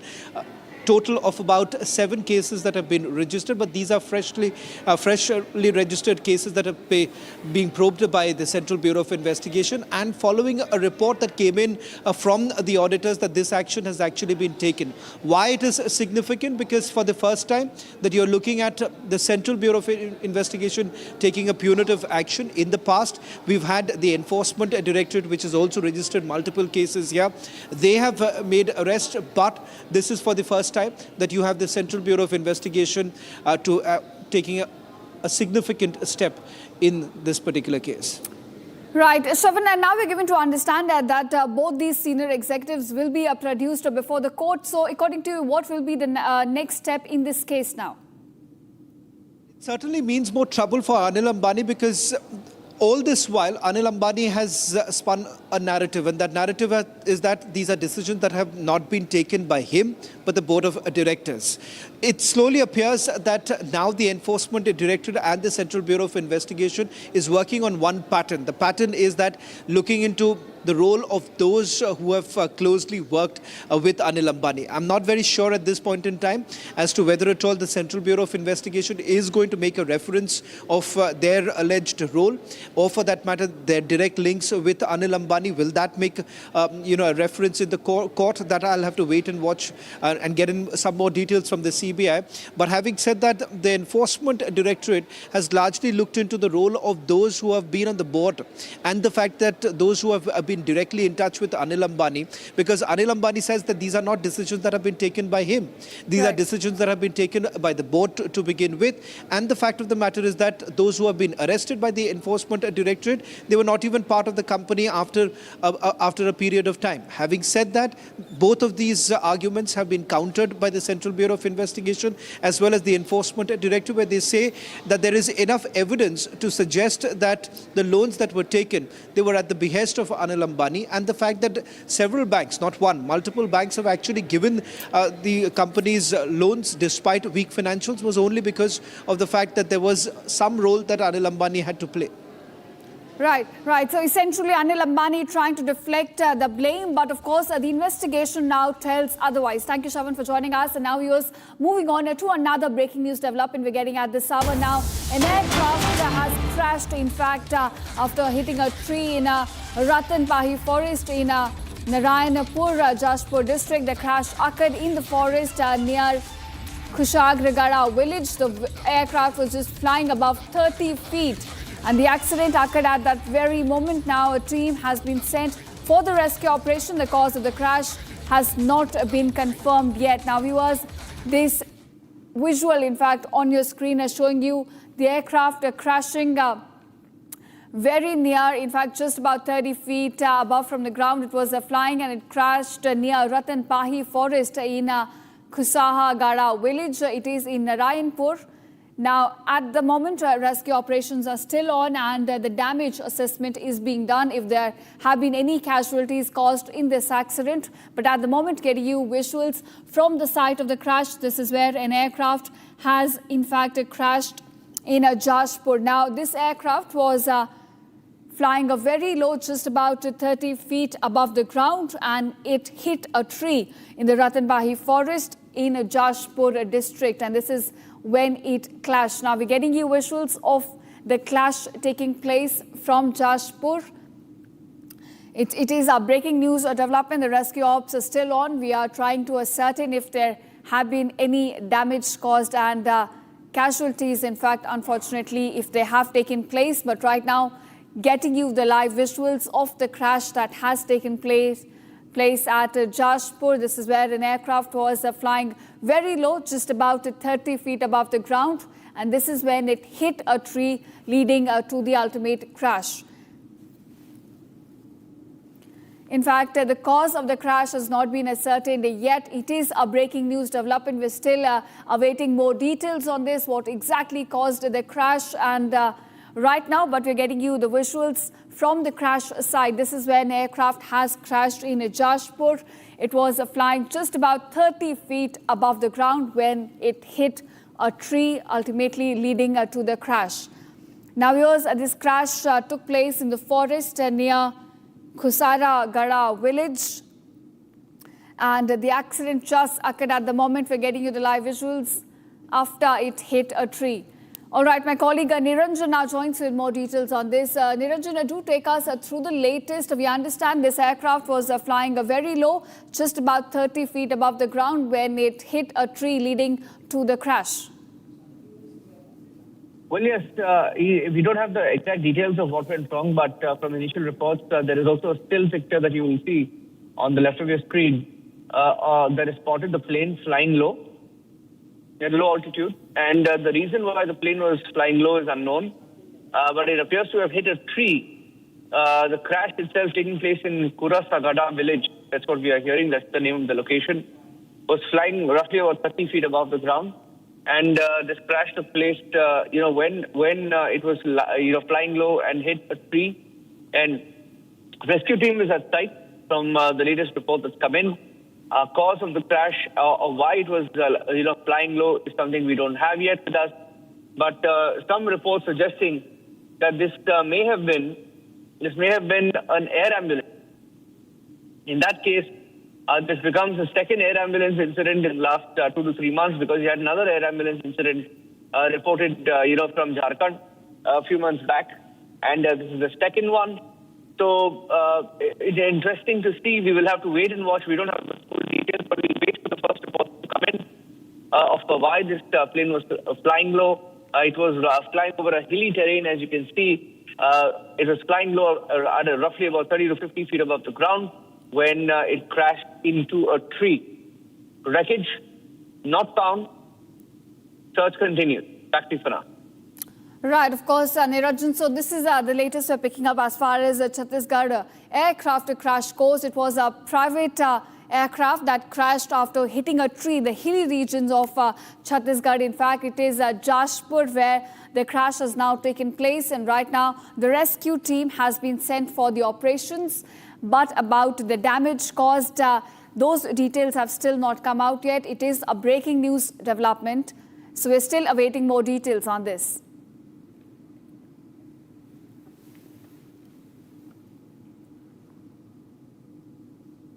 All right, visuals, that's all we could pack in this edition of Live and Breaking for you. But coming up on the other side, exclusive visuals. Bar Republic now show how the IPAC office has been locked up after TMC denied reports, calling it completely baseless. So all those developments lined up for you ahead. On the other side, showing you how the IPAC Nerve Center has now been shut down in Kolkata. We get you ground reports from, in fact, the capital city. On the other side, just ahead of election, TMC's political consultancy's office now shut down in Kolkata.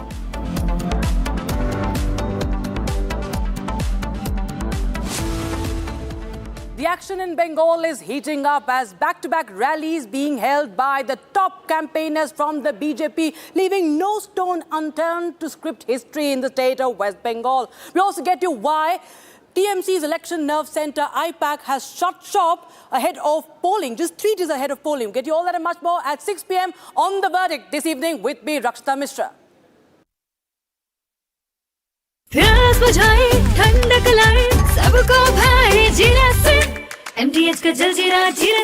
जीरा SIP असली refreshing, असली स्वाद, असली मजा।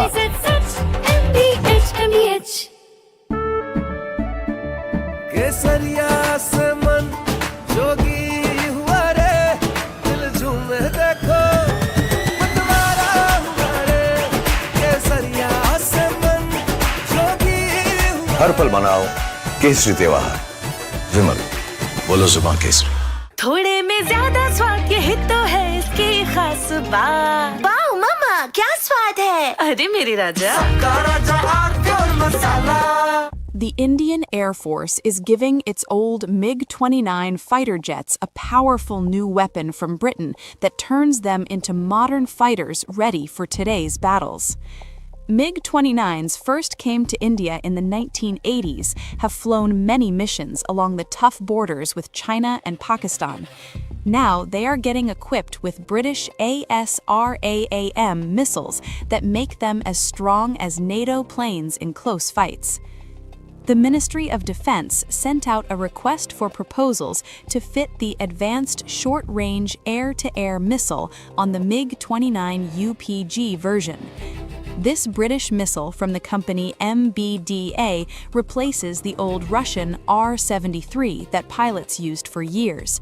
The R-73 could only reach targets 10 to 15 kilometers away, which forced pilots to fly too close to the enemy and take big risks. The ASRAAM changes all that. It can hit targets more than 25 kilometers away, almost double the old range. It flies at Mach 3 speed and uses a smart infrared seeker that ignores enemy flares and jamming better than before. The US attacks and seizes Iranian-flagged ship at the Strait of Hormuz. Islamabad talks are collapsing. Iran says it is not going to participate in the second round of talks. We'll get you more on that. Also, we get you what the captain of an Indian vessel that is stranded in the Strait of Hormuz is telling Republic TV from ground. We'll get you all that and much more at Republic Global, 6:30 p.m. with me, Rakshita Mishra.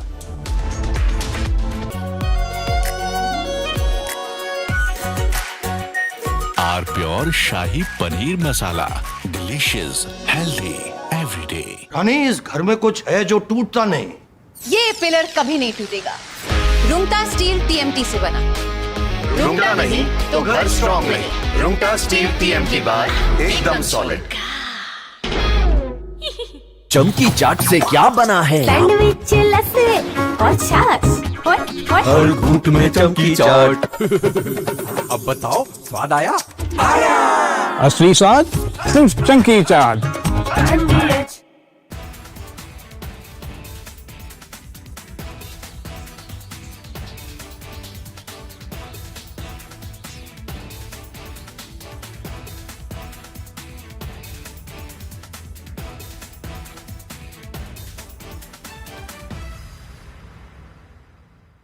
The Indian Air Force is giving its old MiG-29 fighter jets a powerful new weapon from Britain that turns them into modern fighters ready for today's battles.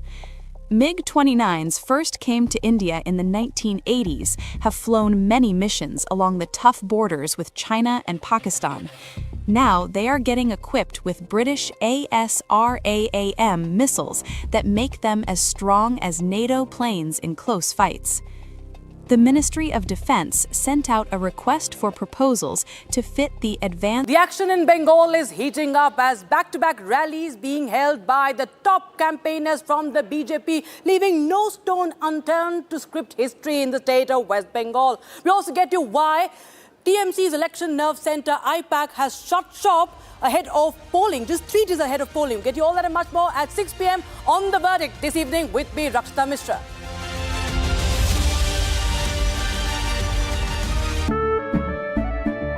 केसरिया से मन जोगी हुआ रे, दिल झूमे देखो मतवारा हुआ रे। केसरिया से मन जोगी हुआ। हर पल मनाओ केसरी त्योहार। विमल, बोलो जुबान केसरी। आर प्योर सूजी पास्ता उबालो, मिलाओ और खाओ। 8 मिनट में तैयार। क्या टेस्ट है सबका राजा, R pure masala. The Indian Air Force is giving its old MiG-29 fighter jets a powerful new weapon from Britain that turns them into modern fighters ready for today's battles. MiG-29s first came to India in the 1980s, have flown many missions along the tough borders with China and Pakistan. Now they are getting equipped with British ASRAAM missiles that make them as strong as NATO planes in close fights. the Ministry of Defense sent out a request for proposals to fit the Advanced Short-Range Air-to-Air Missile on the MiG-29 UPG version. This British missile from the company MBDA replaces the old Russian R-73 that pilots used for years. From Asia's largest news headquarters, setting the agenda for Bharat.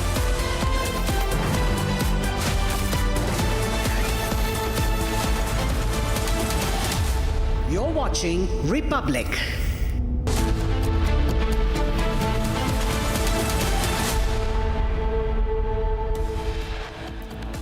Attempt to play victim fails and no relief for TCS, a grooming gang mastermind in Nida Khan. Exclusive visuals by Republic show IPAC office locked up after TMC denies reports, calling it baseless. 5-day shutdown across Manipur over Throngalaubi bomb attack at thousands emerged seeking justice for children killed in the attack. ED raids the premises of the two sons of Karnataka Congress MLA N.A. Haris and some others in a cryptocurrency-linked money laundering case. After 7.4 magnitude earthquake hits Hokkaido in Japan, tsunami warnings issued in several parts of the country.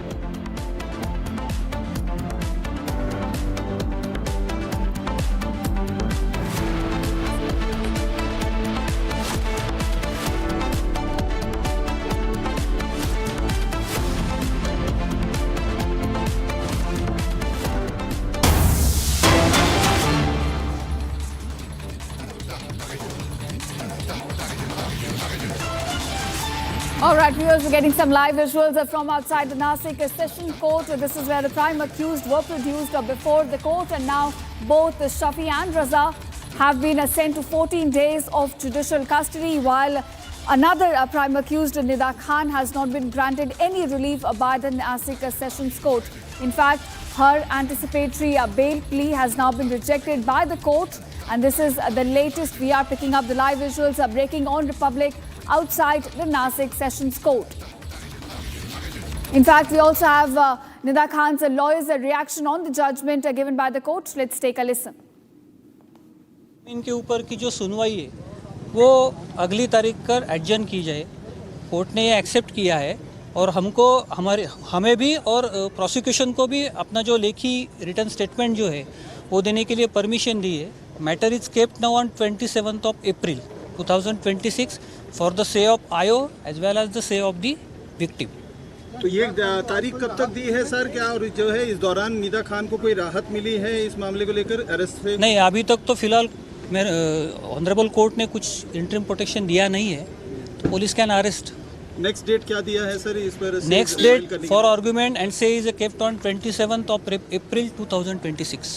जामीन के ऊपर की जो सुनवाई है वो अगली तारीख कर एडजर्न की जाए। कोर्ट ने ये एक्सेप्ट किया है और हमें भी और प्रोसिक्यूशन को भी अपना जो लेखी रिटर्न स्टेटमेंट जो है वो देने के लिए परमिशन दी है। Matter is kept now on 27th of April 2026 for the say of IO as well as the say of the victim. तो ये तारीख कब तक दी है सर? क्या और जो है इस दौरान निदा खान को कोई राहत मिली है इस मामले को लेकर अरेस्ट से? नहीं, अभी तक तो फिलहाल ऑनरेबल कोर्ट ने कुछ इंटरिम प्रोटेक्शन दिया नहीं है, तो police can arrest. Next date क्या दिया है सर इस पर? Next date for argument and से is kept on 27th of April 2026।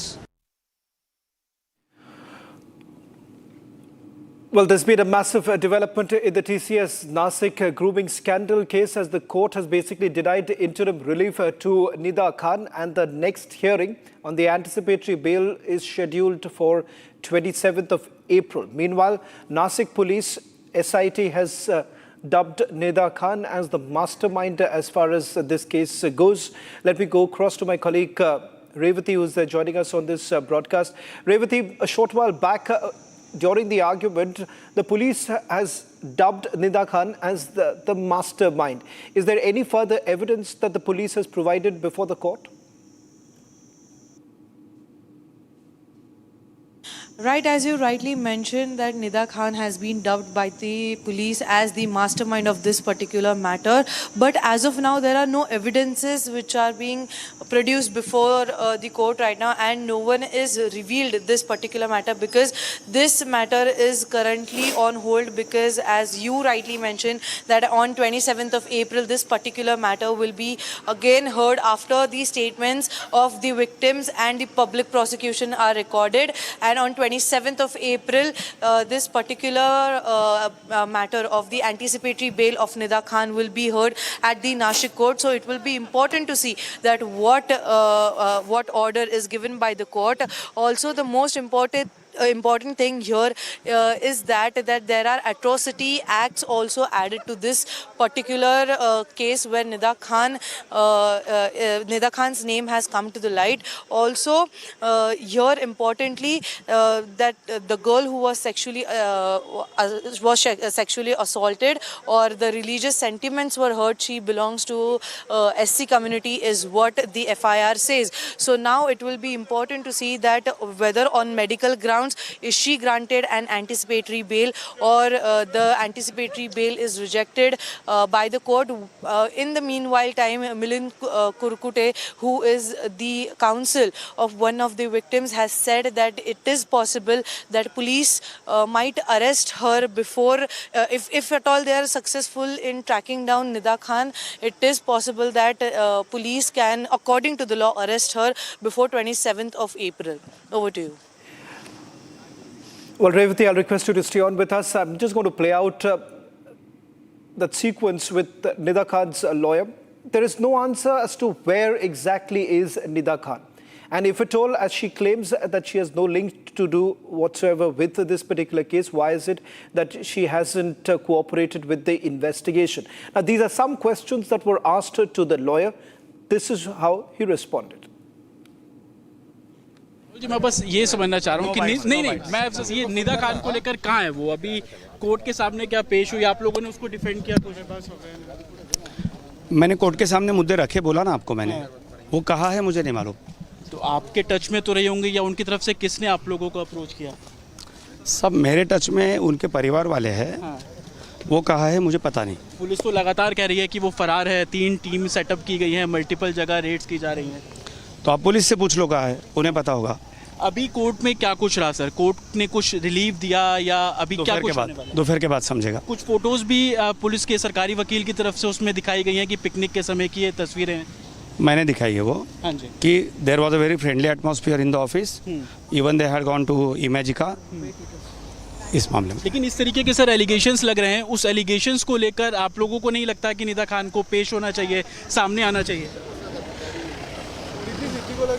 अगर एलिगेशंस लग रहे हैं तो सर सामने आने में क्या समस्या अगर उन्होंने कुछ नहीं किया तो सामने आके बताएं कि मेरा पक्ष ये है वो उसका पक्ष रखना चाहती है लेकिन उसको अरेस्ट का डर है तो इन्वेस्टिगेशन ज्वाइन क्यों नहीं कर रहे हैं सर सवाल तो ये भी खड़ा होता है ना कि आप इन्वेस्टिगेशन ज्वाइन करने के लिए अरेस्ट नहीं किया जाएगा ऐसा एश्योरेंस कोई देगा क्या whether police is ready to give the assurance that if she is coming for cooperation or for interrogation they won't arrest her लेकिन लड़कियों के तो एलिगेशंस बहुत सारे हैं कि दानिश के साथ मिलकर पूरी कॉन्स्पिरेसी रची ऐसा पुलिस स्टेटमेंट में भी है और तमाम चीज़ें बता रही हैं सर कायदा ये बोलता है कि एलिगेशंस कोई भी कुछ कर सकता है एलिगेशंस है इसका मतलब वो सच नहीं है उसका इन्वेस्टिगेशन चल रहा है उसीलिए तो सामने आना पड़ेगा ना तो सामने आने के लिए प्रोटेक्शन चाहिए मैं आपको यही समझा रहा हूँ अगर प्रोटेक्शन नहीं मिलेगी तो क्या इन्वेस्टिगेशन ज्वाइन नहीं करेंगे प्रोटेक्शन नहीं मिली तो वो उसकी मर्जी अगले कोर्ट में जाना नहीं जाना वो ठहराएगी Well, shifting focus now to the state of West Bengal, where there is a massive showdown over IPAC, a political consultancy firm employed by the Trinamool Congress, has shut down their operations in Bengal. In fact, it turns out that there is an email that has been sent to IPAC employees. IPAC, which happens to be the nerve center, has now been locked up in Kolkata. In fact, on your screens right now, these are the images that we've got from IPAC's offices, which clearly goes on to indicate that they have stopped their operations, contrary to the claim that has been made by the Trinamool Congress that their operations are still on. Some reports essentially suggesting that ground workers of IPAC are still operating in the state of West Bengal. But is this a sign of nervousness? Is this a response to the investigation that is being carried out by the Enforcement Directorate, with multiple cases that have been lodged by the Enforcement Directorate as well as the Delhi Police? In fact, IPAC's director, Rishi Raj, was summoned by the Enforcement Directorate earlier today. We are now being told that he hasn't appeared before the agency and has sought for more time. No clarity really coming in from the agency with regards to whether at all new summons will be sent out. But clearly, with these images now coming across, in fact, our reporters on the ground did actually visit the IPAC office, spoke to a few officials who were present there. In fact, this is a report that has been filed by my colleague Harsha. Right now I'm reporting from the IPAC office of the Kolkata, and this office was established in the year 2019 when Prashant Kishore was heading the election campaign strategy for TMC in the year 2021. But what we see here is that the office of the IPAC is shut down. The locks have been put up in the main office of the IPAC. And let me tell all to our viewers that this is not just the office of the IPAC. IPAC operates from different other regions in West Bengal as well.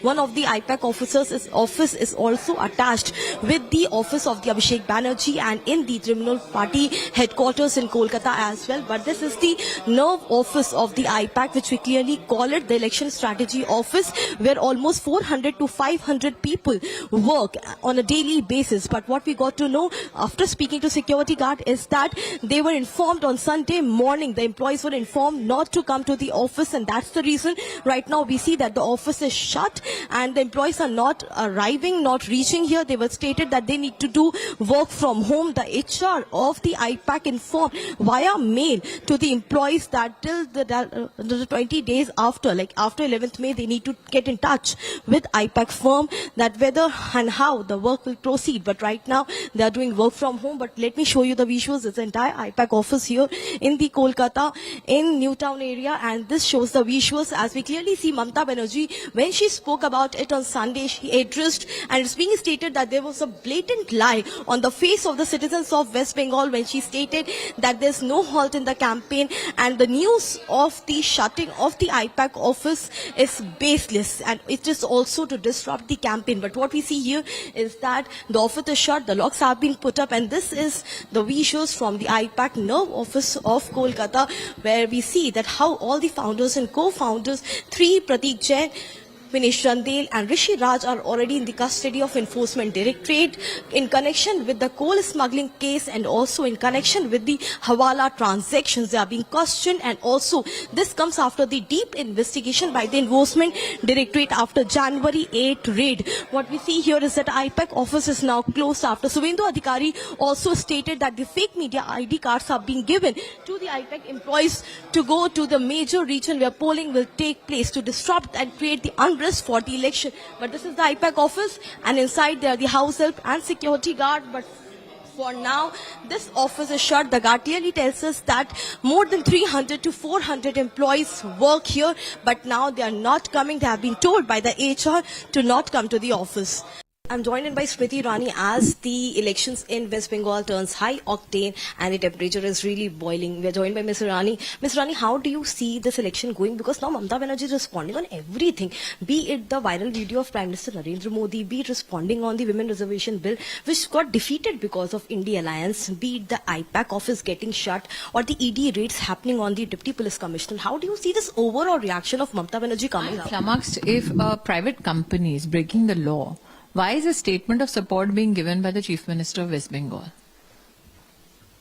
If a private company has done any illegality, shouldn't the Chief Minister of West Bengal, who's supposed to be the harbinger of law and order and supposed to ensure that no illegality is conducted or committed, shouldn't she stand by the virtues of law? Why is she standing with an organization that is right now being investigated for misdeeds? One thing, Ms. Irani, how do you see this? Do you really see this, that entire TMC is furious? They are getting too desperate now, responding on BJP on each and everything. The question is not that they are furious. The question is, are they caught? Today, when you go to the electorate or the voter of West Bengal, they are asking very rudimentary questions. That between 2014 to 2026, if the BJP central government has given close to 7 lakh crores plus for development of West Bengal. What is the hisab of that? Today, if the BJP-led government at the centre between 2014 and 2026 has ensured over 3 lakh crore rupees flows to the state of West Bengal as grants in names, where is that money? Why is the TMC, which is known for cut money rather than development today, absolutely furious? That's because anywhere they go, this is how the people are responding to them. They are known for cut money, they are known for crime, and that is why I see that the Trinamool Congress now is raging that they are caught. So 20 days before election, the election strategy campaign office shutting down all the owners, co-founders in the ED custody, and Mamata Banerjee responding, there's nothing wrong, everything is working, there is nothing on hold. We see the office shut down. Employees are doing mass resignation. It is interesting that for a private company, a political party is giving statements. Why? If a private company has done an illegality, have you ever seen a political organization stand by such a private company unless they have some roots or which are intertwined, some relationships within that political structure? Mr. Abhishek Banerjee is opening, challenging Home Minister, saying that if they have, if they have courage, I challenge them to stay in West Bengal after 4th of May. How do you see this statement coming up? Your country as much as mine. We don't need anybody's permission to come, go, stay in West Bengal. But I think that it is true reflection of the character of TMC that they today are so immersed in Gunda Raj that they will not shy away from trying and threatening the Home Minister of India. This is an organized crime political setup which held judges hostage in Malda. This is an organization that insulted the Supreme Commander of the Indian Armed Forces, that being the President of India. Do you think they have any respect for any constitutional office or individual who has such a constitutional position?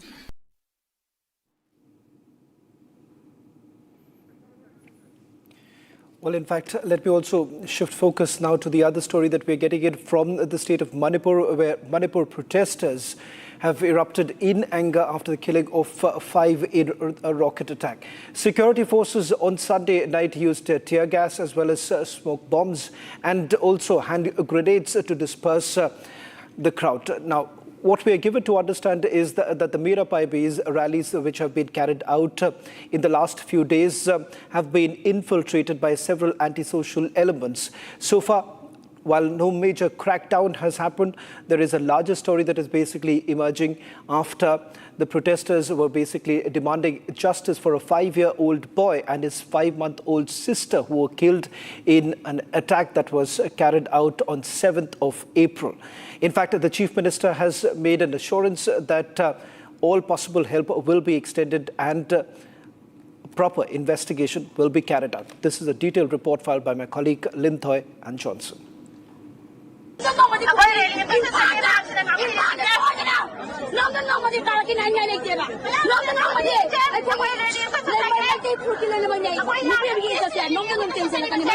We are suffering for 3 years. Our youth life has lost. हमारा जो youth का life है, हमारा student का life है, सब बर्बाद हो चुका है.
today's rally it's about the recent incident of killing 2 minors and the killing of unarmed civilians in Gelmol, and also yesterday it was ambush in Litan also. We condemn that killing also. That's why for peace rally we are marching this towards Khaba meeting. Here in this protest we are demanding to make justice of the brutal killing of the innocent children and innocent people.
Well, in fact, India has now raised serious concerns over the recent attack on its ship in international waters. Speaking from Colombo, Foreign Secretary Vikram Misri said that New Delhi has taken up the matter with Iranian authorities, stressing the need to ensure the safety of mariners and uphold the principle of free navigation.